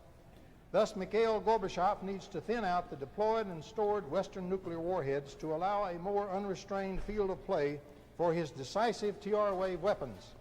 That is why at Reykjavik he suddenly expressed full interest in President Reagan's zero option, even expressing agreement with the principle of on-site inspection to ensure dismantling of missiles and removal of warheads. That is why the Soviets are so actively interested in the withdrawal of nuclear weapons from Europe and negotiating a strategic nuclear reduction treaty. Using their scalar EM weaponry, they can quickly and easily take Europe with impunity the moment the nuclear weapons are thinned out and Western dead man fusing is removed. So we can now understand what is driving the present steps in nuclear disarmament and towards the kinds of nuclear treaties that are being negotiated. We are referring in these weapons to a new kind of blitzkrieg warfare, war conducted by powerful beams and long-range destruction engendered at the speed of light. NATO can be defeated in 2 hours or less, and the entire war, mop-up and all, would last perhaps 3 days. Of course, powerful demonstrations of Soviet superweapons could be provided to show that attempted nuclear retaliation would simply be suicide. The woodpecker weapon systems alone could wipe out all major communication systems and power systems in the U.S. Induce waves. I don't know, guys. The whole AT&T failure thing is starting to make more and more sense now regarding this. I mean, taking out all the communication systems seems like this would be a good use of this weapon. We had people trying to sell us like that, oh, the blast from the sun took out just AT&T's system. Like, come on, man. In just localized area, just the United States? Nah. Waves of EM-induced death and disease in pre-announced locations. Induce waves of abject fear and panic in the populace, or psychologically disrupt and disable, say, the Washington, D.C. area, to include the people, the government, and the Pentagon. If such a scenario were accompanied by proclaiming a Soviet equivalent to the Monroe Doctrine, except applying it to Europe, offer of a ceasefire, and an offer to allow us at Dunkirk to evacuate the beaten remnants of our forces, the U.S. and NATO would almost certainly be forced to accept Soviet terms for a ceasefire that left the U.S. and Europe intact. In fact, the U.S. Congress, reacting with alacrity to accept this sudden and apparently miraculous Soviet leniency and avoid the destruction of the world, would probably play a leading role in dictating acceptance of the surprisingly liberal Soviet terms. An agreement with the Soviets to mutually withdraw many of the nuclear missiles from Europe has now been signed by the President of the United States. Its ratification by the Congress or by the Senate is imminent. When the missiles are sufficiently thinned out, the preceding scenario or some variant of it is very likely to occur. It's all just political bullshit, right? This is actually better than any movie. Like, this is, I'm glad I'm not watching a movie right now, because this is more dramatic than any movie. Like, you can see the political machinations happening behind the scenes. Like, oh, let's all get rid of our nuclear weapons and we'll score a bunch of points with the media. Oh, yeah, of course they do. Nuclear weapons don't even matter, though. They're like a liability. You've got your nuclear weapons that can shoot your scalar waves at them and blow your weapons up and blow up whatever location your weapons are at. This is why you don't want your nuclear weapon bases near any civilian populations. You need them out somewhere else. Because otherwise somebody hits you with their scalar weapon, say goodnight. Boom, that whole place is gone. However, one fly in the Soviet ointment, the U.S. Strategic Defense Initiative, or SDI. Presently, Western scientists apply phase conjugation primarily to keep laser energy beams intact and on the target at great distances. They appear to be completely unaware of the electrogravitational aspects of phase conjugation. For one thing, they work at the wrong frequencies for gravitation. That's low frequency. An inventor colleague of mine has already rigorously proven the electrogravitational aspect at low frequencies on the laboratory bench. The phase conjugate time-reversed wave is composed of and carries negative energy and negative time. If the atomic nuclei of an object are continually forced to produce a great deal of this negative energy, negative time, they also produce anti-gravity. This is because in negative time, gravity is a repulsion, not an attraction. 500 watts of negative energy are sufficient to float 1 pound of steel. In addition, if the electromagnetic energy of a laser is changed into gravitational energy, a theoretical gain of up to 10 to the 42 times is achievable. In practical devices, an energy gain of 10 to the 20th may readily be achieved.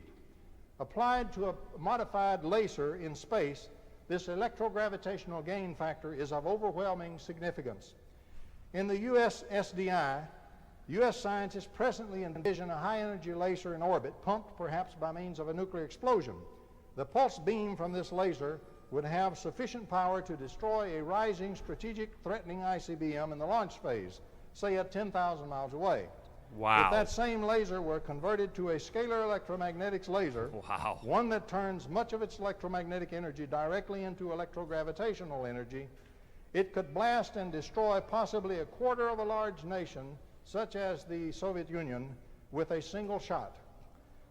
Sorry, what? So not only can we wipe out one of their missiles within a second of it, this explains the Cyber system, right? So Cyber system is looking for missiles, and we're going to shoot a laser from space at it and just blow it up immediately. He just said he could just blow up like half of an entire country in one blast. Wow. Thus, if the U.S. developed and tested the SDI spatial and launch hardware for the space-based high-energy laser so that these systems were available for immediate launching, the U.S. could convert these lasers to scalar electromagnetics and still possess a very real strategic retaliation capability, even if the Soviets should strike the U.S. almost unrestrainedly with powerful TR wave weapons. If the U.S. then launched several of these modified space laser systems when attacked, it could still get off a few shots at Russia and destroy her before all the space lasers could be destroyed by Soviet counterweapons. Space lasers, chat. They were real. Space lasers. Yeah, this is well beyond space nukes. This is what they're really afraid of, right? So they're afraid of a weapon like this. If the Soviets have a weapon like this, whoever controls space, space is the new aerial dominance. If you control space, you control everything. Because the moment somebody shoots a nuke or a weapon at you, you just wipe it out with a laser from space. Remember those green lasers we were seeing that were coming from satellites? There you go. In that case, those don't necessarily, the green lasers don't necessarily have to be this type of laser. This type of laser you're not going to see coming. It's just going to wipe out your whole everything. This is also consistent with the letter to Ashton Forbes, and potentially if you're into the Hawaii fires, Maui fires, could explain that for sure. Mutually assured destruction would still exist, and the U.S. Be right back, guys. I'm going to go make sure I wear all blue clothes and paint my roof blue. would still possess a full last-ditch strategic retaliation capability against the powerful Soviet superweapons, even after substantial nuclear disarmament. Gennady Gerasimov, Soviet Foreign Minister spokesman, confirmed as much on the Peter Jennings ABC News show, Los Angeles, California, on October the 13th, 1986. The real concern with SDI, he indicated, is not with its present design at all.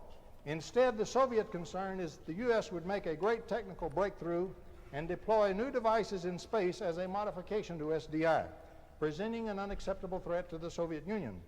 Gerasimov was almost certainly referring to the potential for U.S. adaptation of the SDI space-based lasers to electrogravitational lasers capable of destroying the Soviet Union.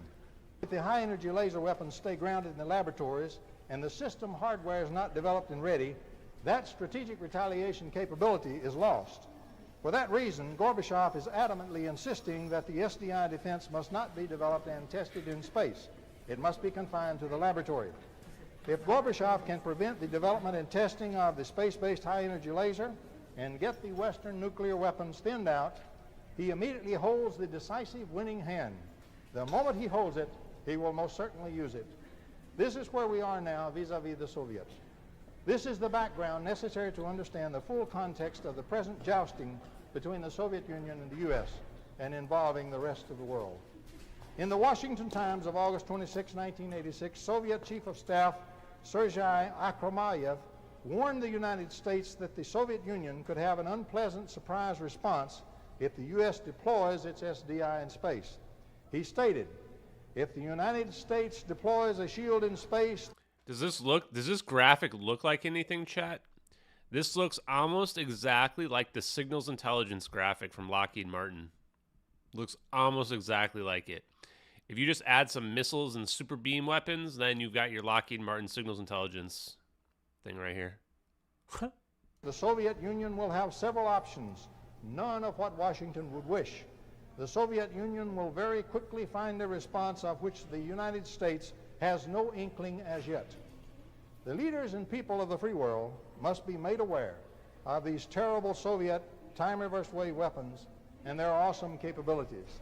The international public must also become aware of the real Soviet threat in time-reversed wave weapons, clandestine viral biological warfare, and electromagnetic-induced biological warfare, diseases and death.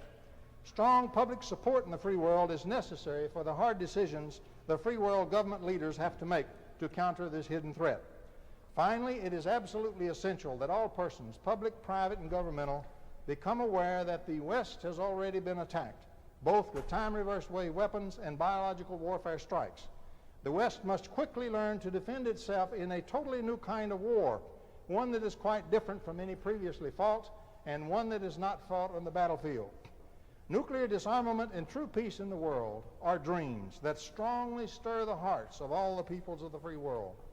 However, let us understand that these frightful new weapons, far more potent than nuclear weapons, have already been gingerly unleashed in the world. Prompt nuclear disarmament will only lead to the wholesale unleashing of these electrogravitational weapons against the West. We must not rush blindly after the gleaming carrot of nuclear disarmament when far deadlier clubs are already brandished against us. Let us be fully aware of the terrible danger we all face today. Never in all human history has the human species been so threatened. The slightest miscalculation could split the earth or explode the nuclear arsenals of the nations of the world. Let us develop defenses first, then negotiate disarmament and peace that are real. Let the Soviet Union openly reveal the extent of its frightful electrogravitational weapons deployment and testing. Let the nations of the world start a true disarmament process by first outlawing these frightful doomsday weapons, just as Brezhnev suggested 13 years ago. Let us insist on destroying these new superweapons first. Then let us get rid of all of the nukes. For our children's sake and the existence of the world, we must focus the world's attention on the real disarmament problem. We must rid the world of a threat far more terrible than the mind of man has heretofore imagined, to quote Brezhnev in 1975.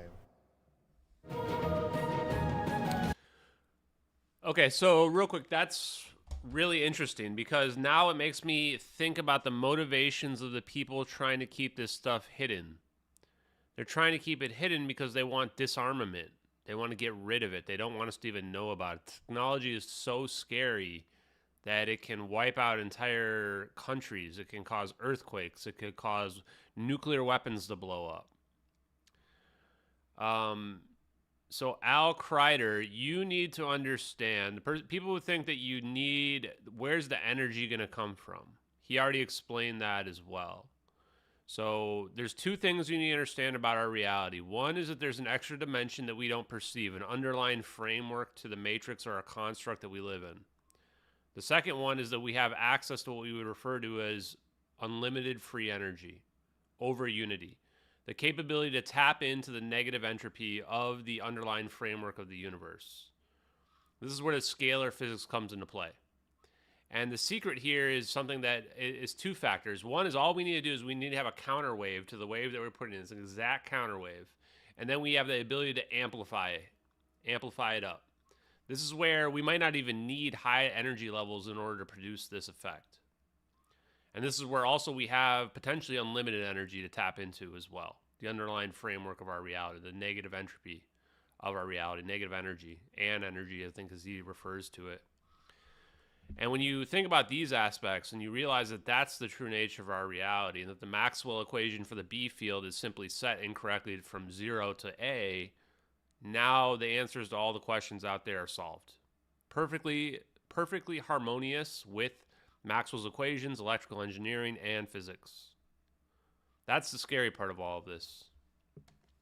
And if you can amplify your energy levels, like Salvatore Pais' high-frequency gravitational wave generator says, you can amplify those energy levels to a point where you could destroy an asteroid or planetoid or a planet. Or you could destroy a country. A country is just small potatoes. Just keep scaling it up. Scale it up. Think of it that way. Yeah, at this point, I'm very convinced that the letter is at least partially real. Despite constantly being told that we live in an age of...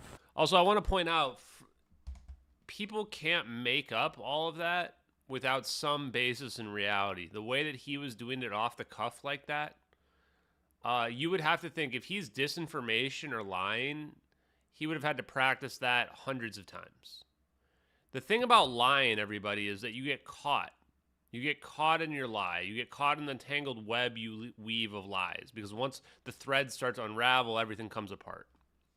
That's the thing about lies. You can't keep them up for very long periods of time. That's why when governments are lying to us, they say nothing. Because the less they say, the less you're going to have to pull on them. This is the reason why I am as open as I am, and I go on every podcast, and I stream, and I post all my thoughts out there unfiltered for people so that people see that there's no possible way I can be lying. I can be wrong, but I can't be lying. So same with Thomas Bearden there, like, he's not lying. I'm sure of it. The question is he wrong? Is he misinterpreting some of the cues based on the science? So the Soviet Union did collapse because they lost to an even more powerful weapon. It's called economics. Remember the first Batman movie, Batman Begins?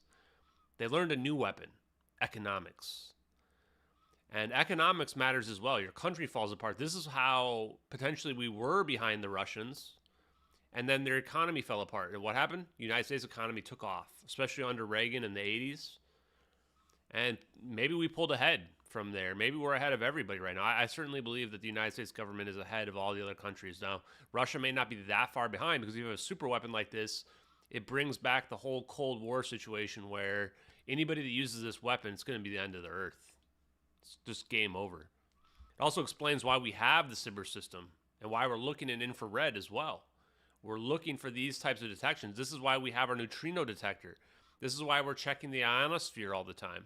We're looking for them utilizing these weapons and catching on right away and then countering with them. This is why UFO disclosure is being censored as well. Because we are trying to prevent people from realizing this stuff is possible and letting more countries have the access to it. Hey, everyone. Thank you very much for that donation. Appreciate you, brother. Super nice. Freedom of information. There are still occasions when governments act without our knowledge, often in the name of national security, such as tests on new weapon technology like planes, tanks, or even missiles. Our next mystery concerns a strange explosion in a remote area of the Australian outback, which led one man on a 2-year search for the truth. His search took him around the globe, from Washington to Tokyo and Australia. I can't believe this has been out there since like 88. In 1993, the calm of the Australian outback was shattered by an explosion, which registered 3.7 on the Richter scale. Geologist Harry Mason had been working in the region for nearly 30 years. He decided to investigate. I began to research this, but I had no idea where this was going to go. I mean, I was researching a fireball, an explosion, an earthquake, which we thought was a meteorite impact. This has taken me right around the world. It's gone into a whole new universe of weapon systems and skullduggery and espionage, and I'm afraid the data is tending more and more towards these horrific new weapons of war.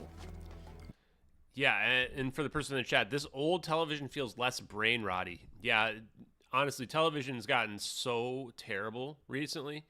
People used to at least do investigative journalism. They don't even do that anymore. It's just all propaganda now. Which, unfortunately, most people on the planet don't know exist. And I think it's high time people did know they exist. So what had happened?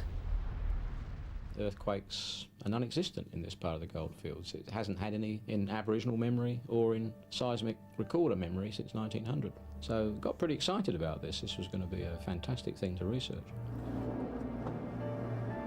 I decided that what was necessary was to get out there in the field to hunt down any eyewitnesses, and we're talking a very large area, so that was not easy. But I finally got lucky and located a number of Aboriginal witnesses who had seen this whole thing from start to finish. All right, that's one.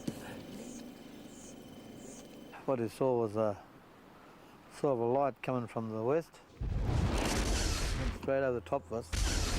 There's a whistling noise with it, just a big bang and lit everything up. Most of them all thought it was the end of the world. What's going on? We heard a bang. Nice reenactment. And that sort of shook. We had eyewitness reports of a fireball flying through the sky. Yeah, I've never heard of this. A flash of light and a massive earth tremor. Now, it seemed pretty reasonable that a very large chunk of rock had flown in from space and impacted on the ground, and that this had caused the earthquake, and that was the end of the story. From combining all the evidence, Harry pinpointed the location of the explosion to a remote sheep station, where he found another witness. One night I was laying in bed, and next minute this thing started coming over from the south, and it's hit the ground and made a bang, and it's left the light right up in the sky and stayed there for hours.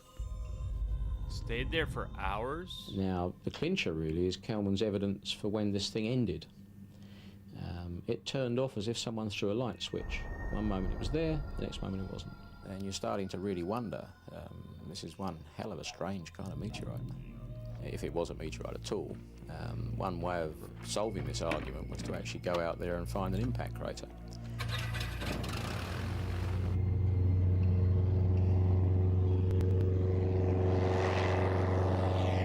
Yeah, BBC's not in Mensa. Calculated there should have been a crater of the order of about 100 metres in diameter, and we should have had a significant blast damage area, and we couldn't find it. The area Harry was looking into was Banjawan Station. This remote sheep station had belonged to the Om Shinrikyo, a Japanese religious cult held responsible for the terrorist nerve gas attack in the Tokyo subway in 1995, which killed 12 people and injured thousands. That's dark. Banjawan Station had been purchased by the Japanese Aum cult. Then I heard how the Aum had attempted to purchase nuclear weapons from the Russians, and were thought to have attempted to make their own. Well, we started to put all this together, and we didn't like what we were seeing. In fact, we seriously began to wonder if they hadn't detonated a small nuclear device somewhere on Banjawan Station. There'd have to be a big Unproven, hole, though. But sufficient evidence to suggest someone better have a look at this quick, because maybe that's what we're dealing with. Is that the US Senate? There was sort of a hushed silence at the other end. I knew I'd hit something. It was like, oh Christ, please send everything you've got right now. The US Senate had been investigating the Ohm's activities ever since the Tokyo subway attack. What we know about the Ohm indicates that they could, if they put their mind to it and their efforts to it, could develop weapons of mass destruction. The significance of the Tokyo gas attack was that this was no longer a hypothetical threat, The Aum gas Shinrikyo attack? was the I don't first remember group this. that used chemical weapons on an innocent civilian population. The genie was finally out of the bottle. They killed people, and they were trying to kill hundreds of thousands of people. In October '95, we were contacted by an individual who brought to our attention the fact that there was a mysterious explosion that occurred at or near where the Aum had operated. Normally, my reaction to an incident like this would have been deep skepticism, but because the Aum did things that a year or two before I would have thought was total fiction, I had to take it seriously. The Senate hired top seismologists to investigate Harry's report. We were able to determine that it wasn't a nuclear weapons test based on the signature, the characteristics of the seismic signal. And the signature seemed to be more similar to that of an earthquake rather than that of an explosion.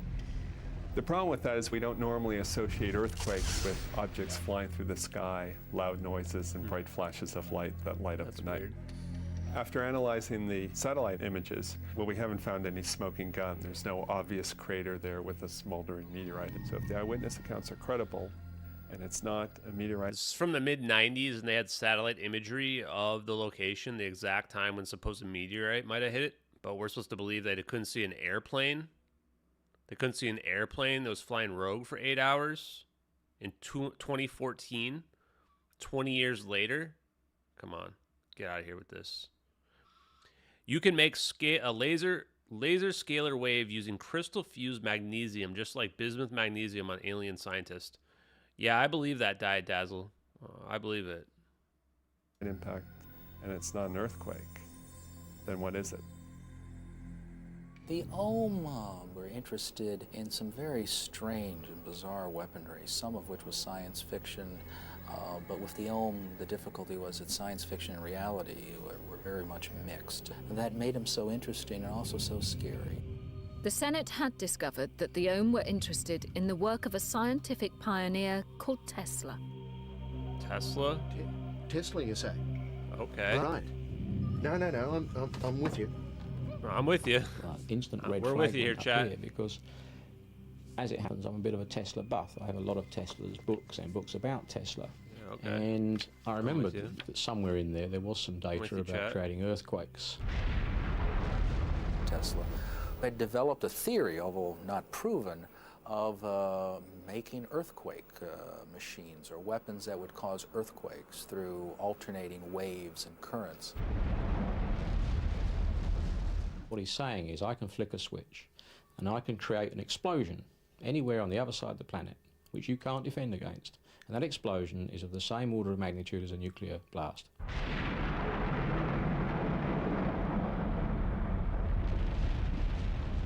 Could this have been an intentionally manufactured earthquake?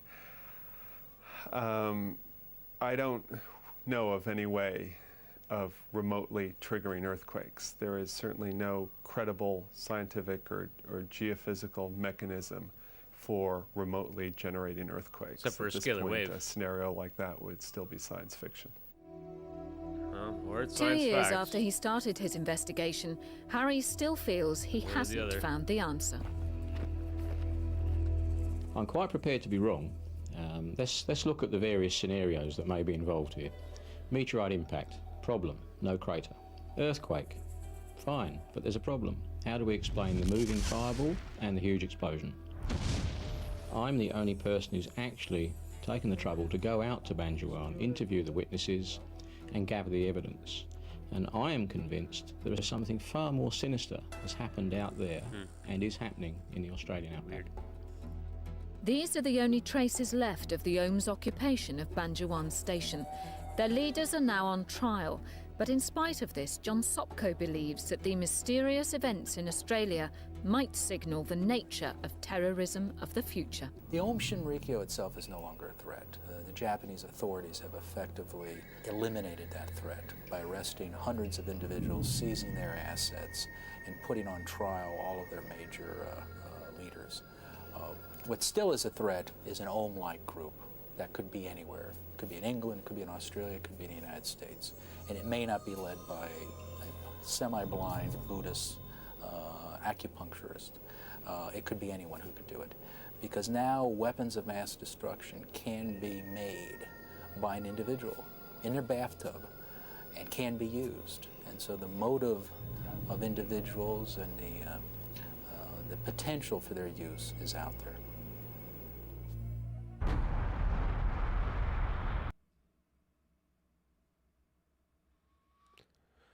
Yeah, so I think they're just kind of talking about directed energy weapons there and that kind of capability. Although it is kind of weird you would see something in the sky. I feel like I wouldn't see something in the sky if that was the case, but who knows.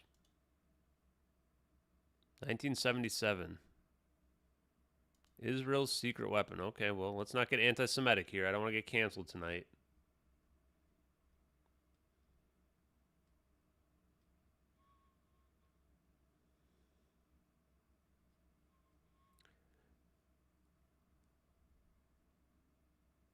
I'll let you guys read that. I'm looking for a video right now.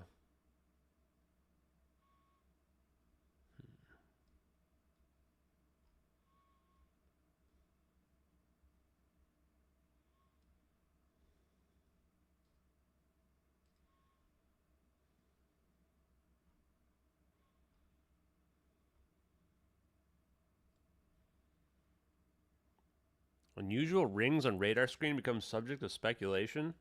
Okay. What was that? What the hell was that?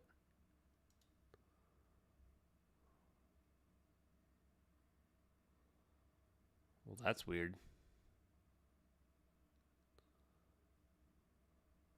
That's the year 2000, huh? You see that up there?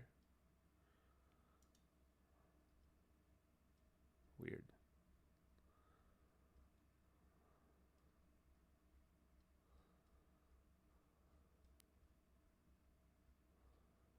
I've had a lot of posts, guys.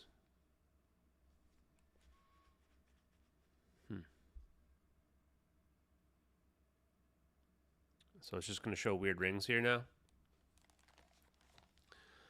Well, this is pretty cool. Man, Thomas Bearden made this and just never got out or something.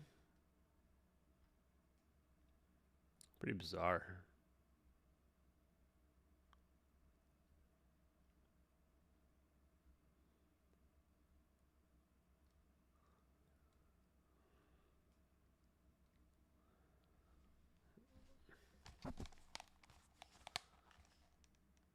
How come I don't hear anything?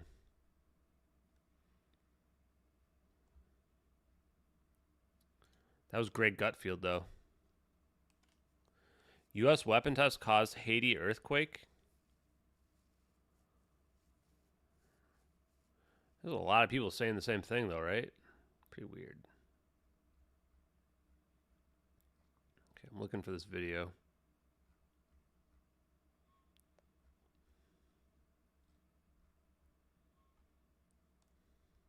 It'd be nice if we had some sound here.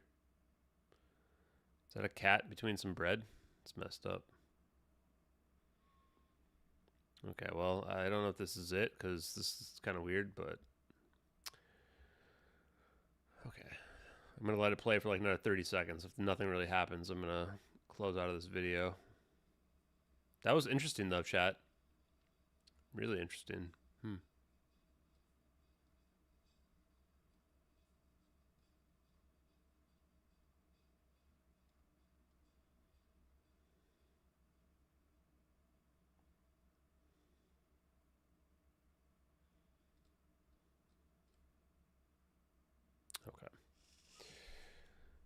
Quick, Yeah. cartoons. I do too, though. Right, what's wrong with that? That's true. Bill, doesn't it really hurt his he has a big, heavy anti-U.S. crusade, and when he goes off the deep end like this, it hurts it. He must know that. Well, he controls the media. This was recently, so it's not just him saying that. It is tabloids, wall after wall of clever headlines. I can't repeat them because they're in Spanish, so they don't make any sense to me. All talking about our earthquake machine and perhaps our control of the moon. Like, look, he'll say it, and then the media will regurgitate it, Greg. And repetition. Finally, the people believe about our earthquake machine. And then we sell them one. I love the earthquake machine. I saw it on QVC last night. Half off. Oh, really? Ron, you have a comment? Yeah, Bill, he just used restaurant Spanish. I'd love to hear it in restaurant Spanish, you know. Or is that sort of Spanglish? Jesus, you guys are just getting super racist. Machine, Maquino. PAB, I have no idea what you're talking about, so I'm going to ask PAB one last question about this restaurant Spanish. I don't even get it. All right, PAB, is it scary that this guy runs a country? Well, I mean, the thing is, we don't take him seriously. Right. Well, we don't, but I think what's scary is that anybody else does. I mean, the United Nations lets him go on about smelling the sulfur from President Bush and blah, blah, blah. You know, it's disturbing that he is respected as a world leader. Yeah. But buy electric cars. I'm telling you, we get 10% of our oil from Venezuela. That's why we're not a little harder on the fat guy. He is your, you know what it is? When I lived in the suburbs, you always had a crazy neighbor. Generally harmless until he wandered over to your lawn with a rake without his pants on. But you couldn't do anything about it. If he did something about it, people thought you were bad for, you know, either calling the police or whatever like that. Chavez is your crazy, demented neighbor who shows up on your lawn holding a rake without his pants on. Absolutely Except right. he's in charge of a country. Yeah, Chavez wears his red shirts all the time because he's Captain Obvious and wants to show us all that he's a communist. My crazy neighbor wore the red shirts because he wanted to hide the blood. Oh, that was always very scary for us kids. I bet it was. Yes. From a dictator. Chavez says U.S. weapon caused Haiti quake. Greg, you think Chavez is crazy. Okay, here we go. And Patty Ann, you, for some bizarre reason, think that seismologists who speak of these so-called tectonic plates are telling you the truth, even though I'm guessing you've never seen such a plate. And Kimberly... Apparently you buy Danny Glover's... No. Kimberly, you think Chavez is a paranoid schizophrenic. Apparently none of you are familiar with the HARP project. That's the government's high-frequency active auroral research program that's run out of Alaska, supposedly to study ways to improve satellite communications. But those of us in the know are aware that it's really being used for energy weapons, weather control, earthquake induction, and even mind control, Greg. Yes, that's right, mind control. I agree with you, Andy. Somebody passed the meds around down Bill is wondering how he can sign up for this oral research project. And the thing is, the actual target was probably Cuba, but these things aren't perfected yet. Okay, well, now we learn. Bottom line is, he's nuts, and someone else is... The bottom line is you're all sheep. Yeah. And you just believe that the government doesn't do things like this, like cause earthquakes and control your mind. I love that ending, chat. That was great. Wow. You're all sheep, and you just don't believe that the government does things like this. Yeah, those women are idiots. So, wow, Greg Gutfield. So when Greg Gutfield was in my evidence review stream or space with Kim.com, I'm guessing he just thought it was all bullshit, huh? God, man, mainstream media is so stupid. If you're part of mainstream media, I'm sorry, but you're a moron. There's really no other way around it. Even News Nation has no idea what we're dealing with here. This is just so far above what everyone in mainstream media thinks. So last 2 nights, we've gone over Thomas Bearden. We've explained how scalar physics works. We've explained why the equations are wrong in Maxwell's equations. We've explained the very simple correction. All you have to do is change 1 0 to an A, and next thing you know, you can create scalar physics. We've explained what scalar physics is. Macroscopic phase conjugation. Having a wave hit a mirror and then get bounced directly back so that it counteracts the wave that came at it. And now you can have a scalar potential. And if you amplify that potential, now you can create a directed energy weapon that can manipulate space-time itself. Presumably, if there are aliens out there, they have figured this out and they've incorporated it into their craft, which is why we see the magnesium, bismuth, zinc layer that would have potentially have to use some advanced material processing to produce, because as we saw from Jeremy, Alien Scientist's post today, he's been trying to develop a composite. And when he takes the magnesium and he takes the molten bismuth and pours it on there, it just rolls right off of it. It doesn't even stick. So you'd have to somehow fuse it together, potentially at the atomic layer. This is a metamaterial. Pretty incredible.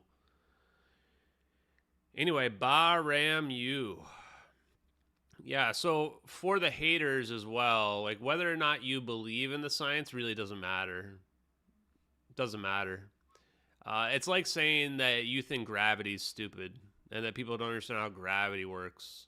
Well, gravity's pretty obvious, you know. Whether or not, whatever you call this, that's gravity. You just experienced it. Scalar physics is essentially the same thing. It's taking that same gravitational force and manipulating it, being able to create our own gravity locally, as opposed to what we experience on the Earth all the time. So yeah, I'm all in on this. I'm all in on it. I think that Bearden knows his physics, no question. Whether or not he's right about all the specific scenarios doesn't really matter. Whether or not Hugo Chavez was right about the earthquake being caused naturally or not doesn't really matter. All that matters is what we can do. And if we can manipulate space-time, which I see no reason why we shouldn't be able to from a logical perspective, irregardless of the scalar physics thing, and I know irregardless is not a word. So this is the part where if you're the kind of CNN brain sheep people and you don't realize what we've been doing, you think we've been doing nothing for 60 years, then of course you're going to think that everybody else is crazy. And the response that everybody else is going to say to you is that you're the crazy one. You're the one not thinking logically. You're the one with no understanding of actual science. And this is why eventually this is going to come out. I don't know how long it's going to take, but eventually at some point people will figure out that yes, we can manipulate gravity. We can create a wormhole. We can do whatever we did to MH370. And yeah, the people that are going to look dumb are going to be the ones that were sitting there like sheep. The way it'll play out, though, is the same way the Iraq war played out, where you had all these people who were saying, oh, yeah, of course Saddam has weapons of mass destruction. You're an idiot for not believing the media and what they tell you. And then after it turns out it was all bullshit, you can't find a single supporter anywhere. Same bullshit's going to happen here. The moment the media tells the sheep are going to go, oh, I always knew that. I was on top of it. What do you mean? I said it couldn't be possible. I didn't hear it from anybody reputable, so that's the only reason why I wouldn't believe it yet. Like, it's going to happen. It always happens the same way. Okay, I'm going to play you guys out tonight. Thank you for watching. We're going to play you out with this video. We've played it before. I think it's a good time to play it again. It is the objects for touch-free building.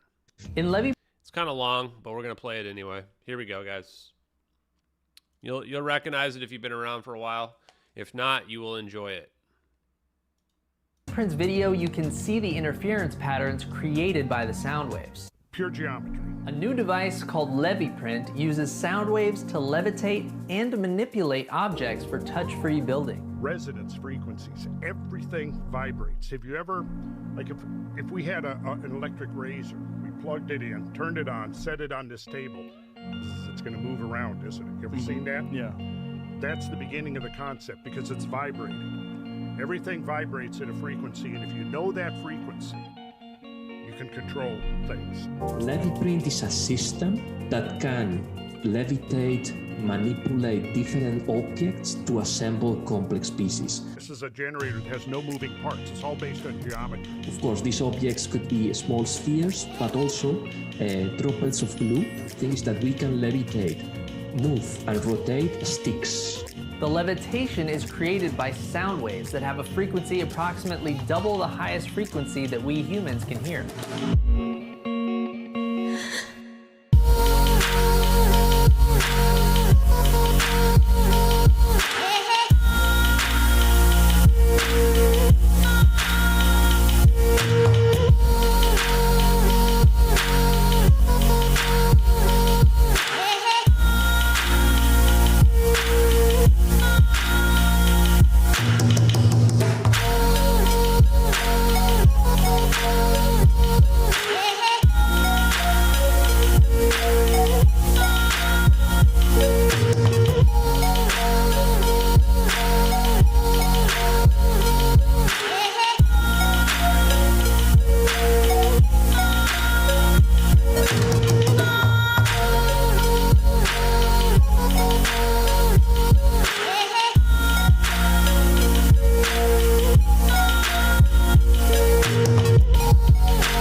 provide a new novel matter-to-energy and energy-to-matter propulsion device for water, land, air, and space travel.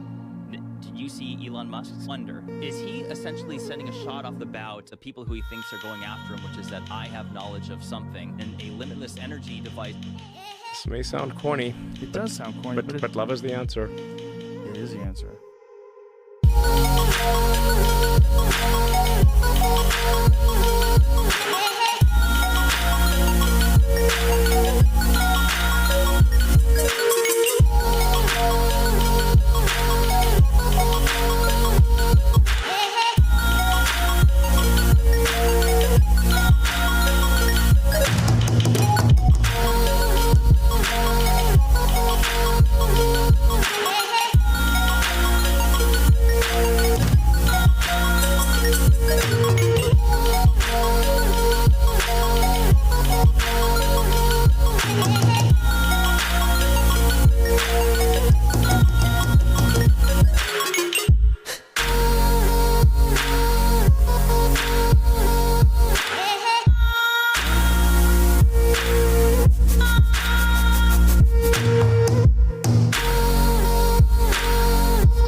Ideas about having space, like so you can only move at the speed of light through space, but if you can make space itself move, that's warping space. Space is capable of moving faster than the speed of light. Right. Like the universe in the Big Bang, the universe expanded at much more than the speed of light, by a lot. Yeah. But if this is possible, the amount of energy required to warp space is so gigantic, it boggles the mind. Provide a new novel matter-to-energy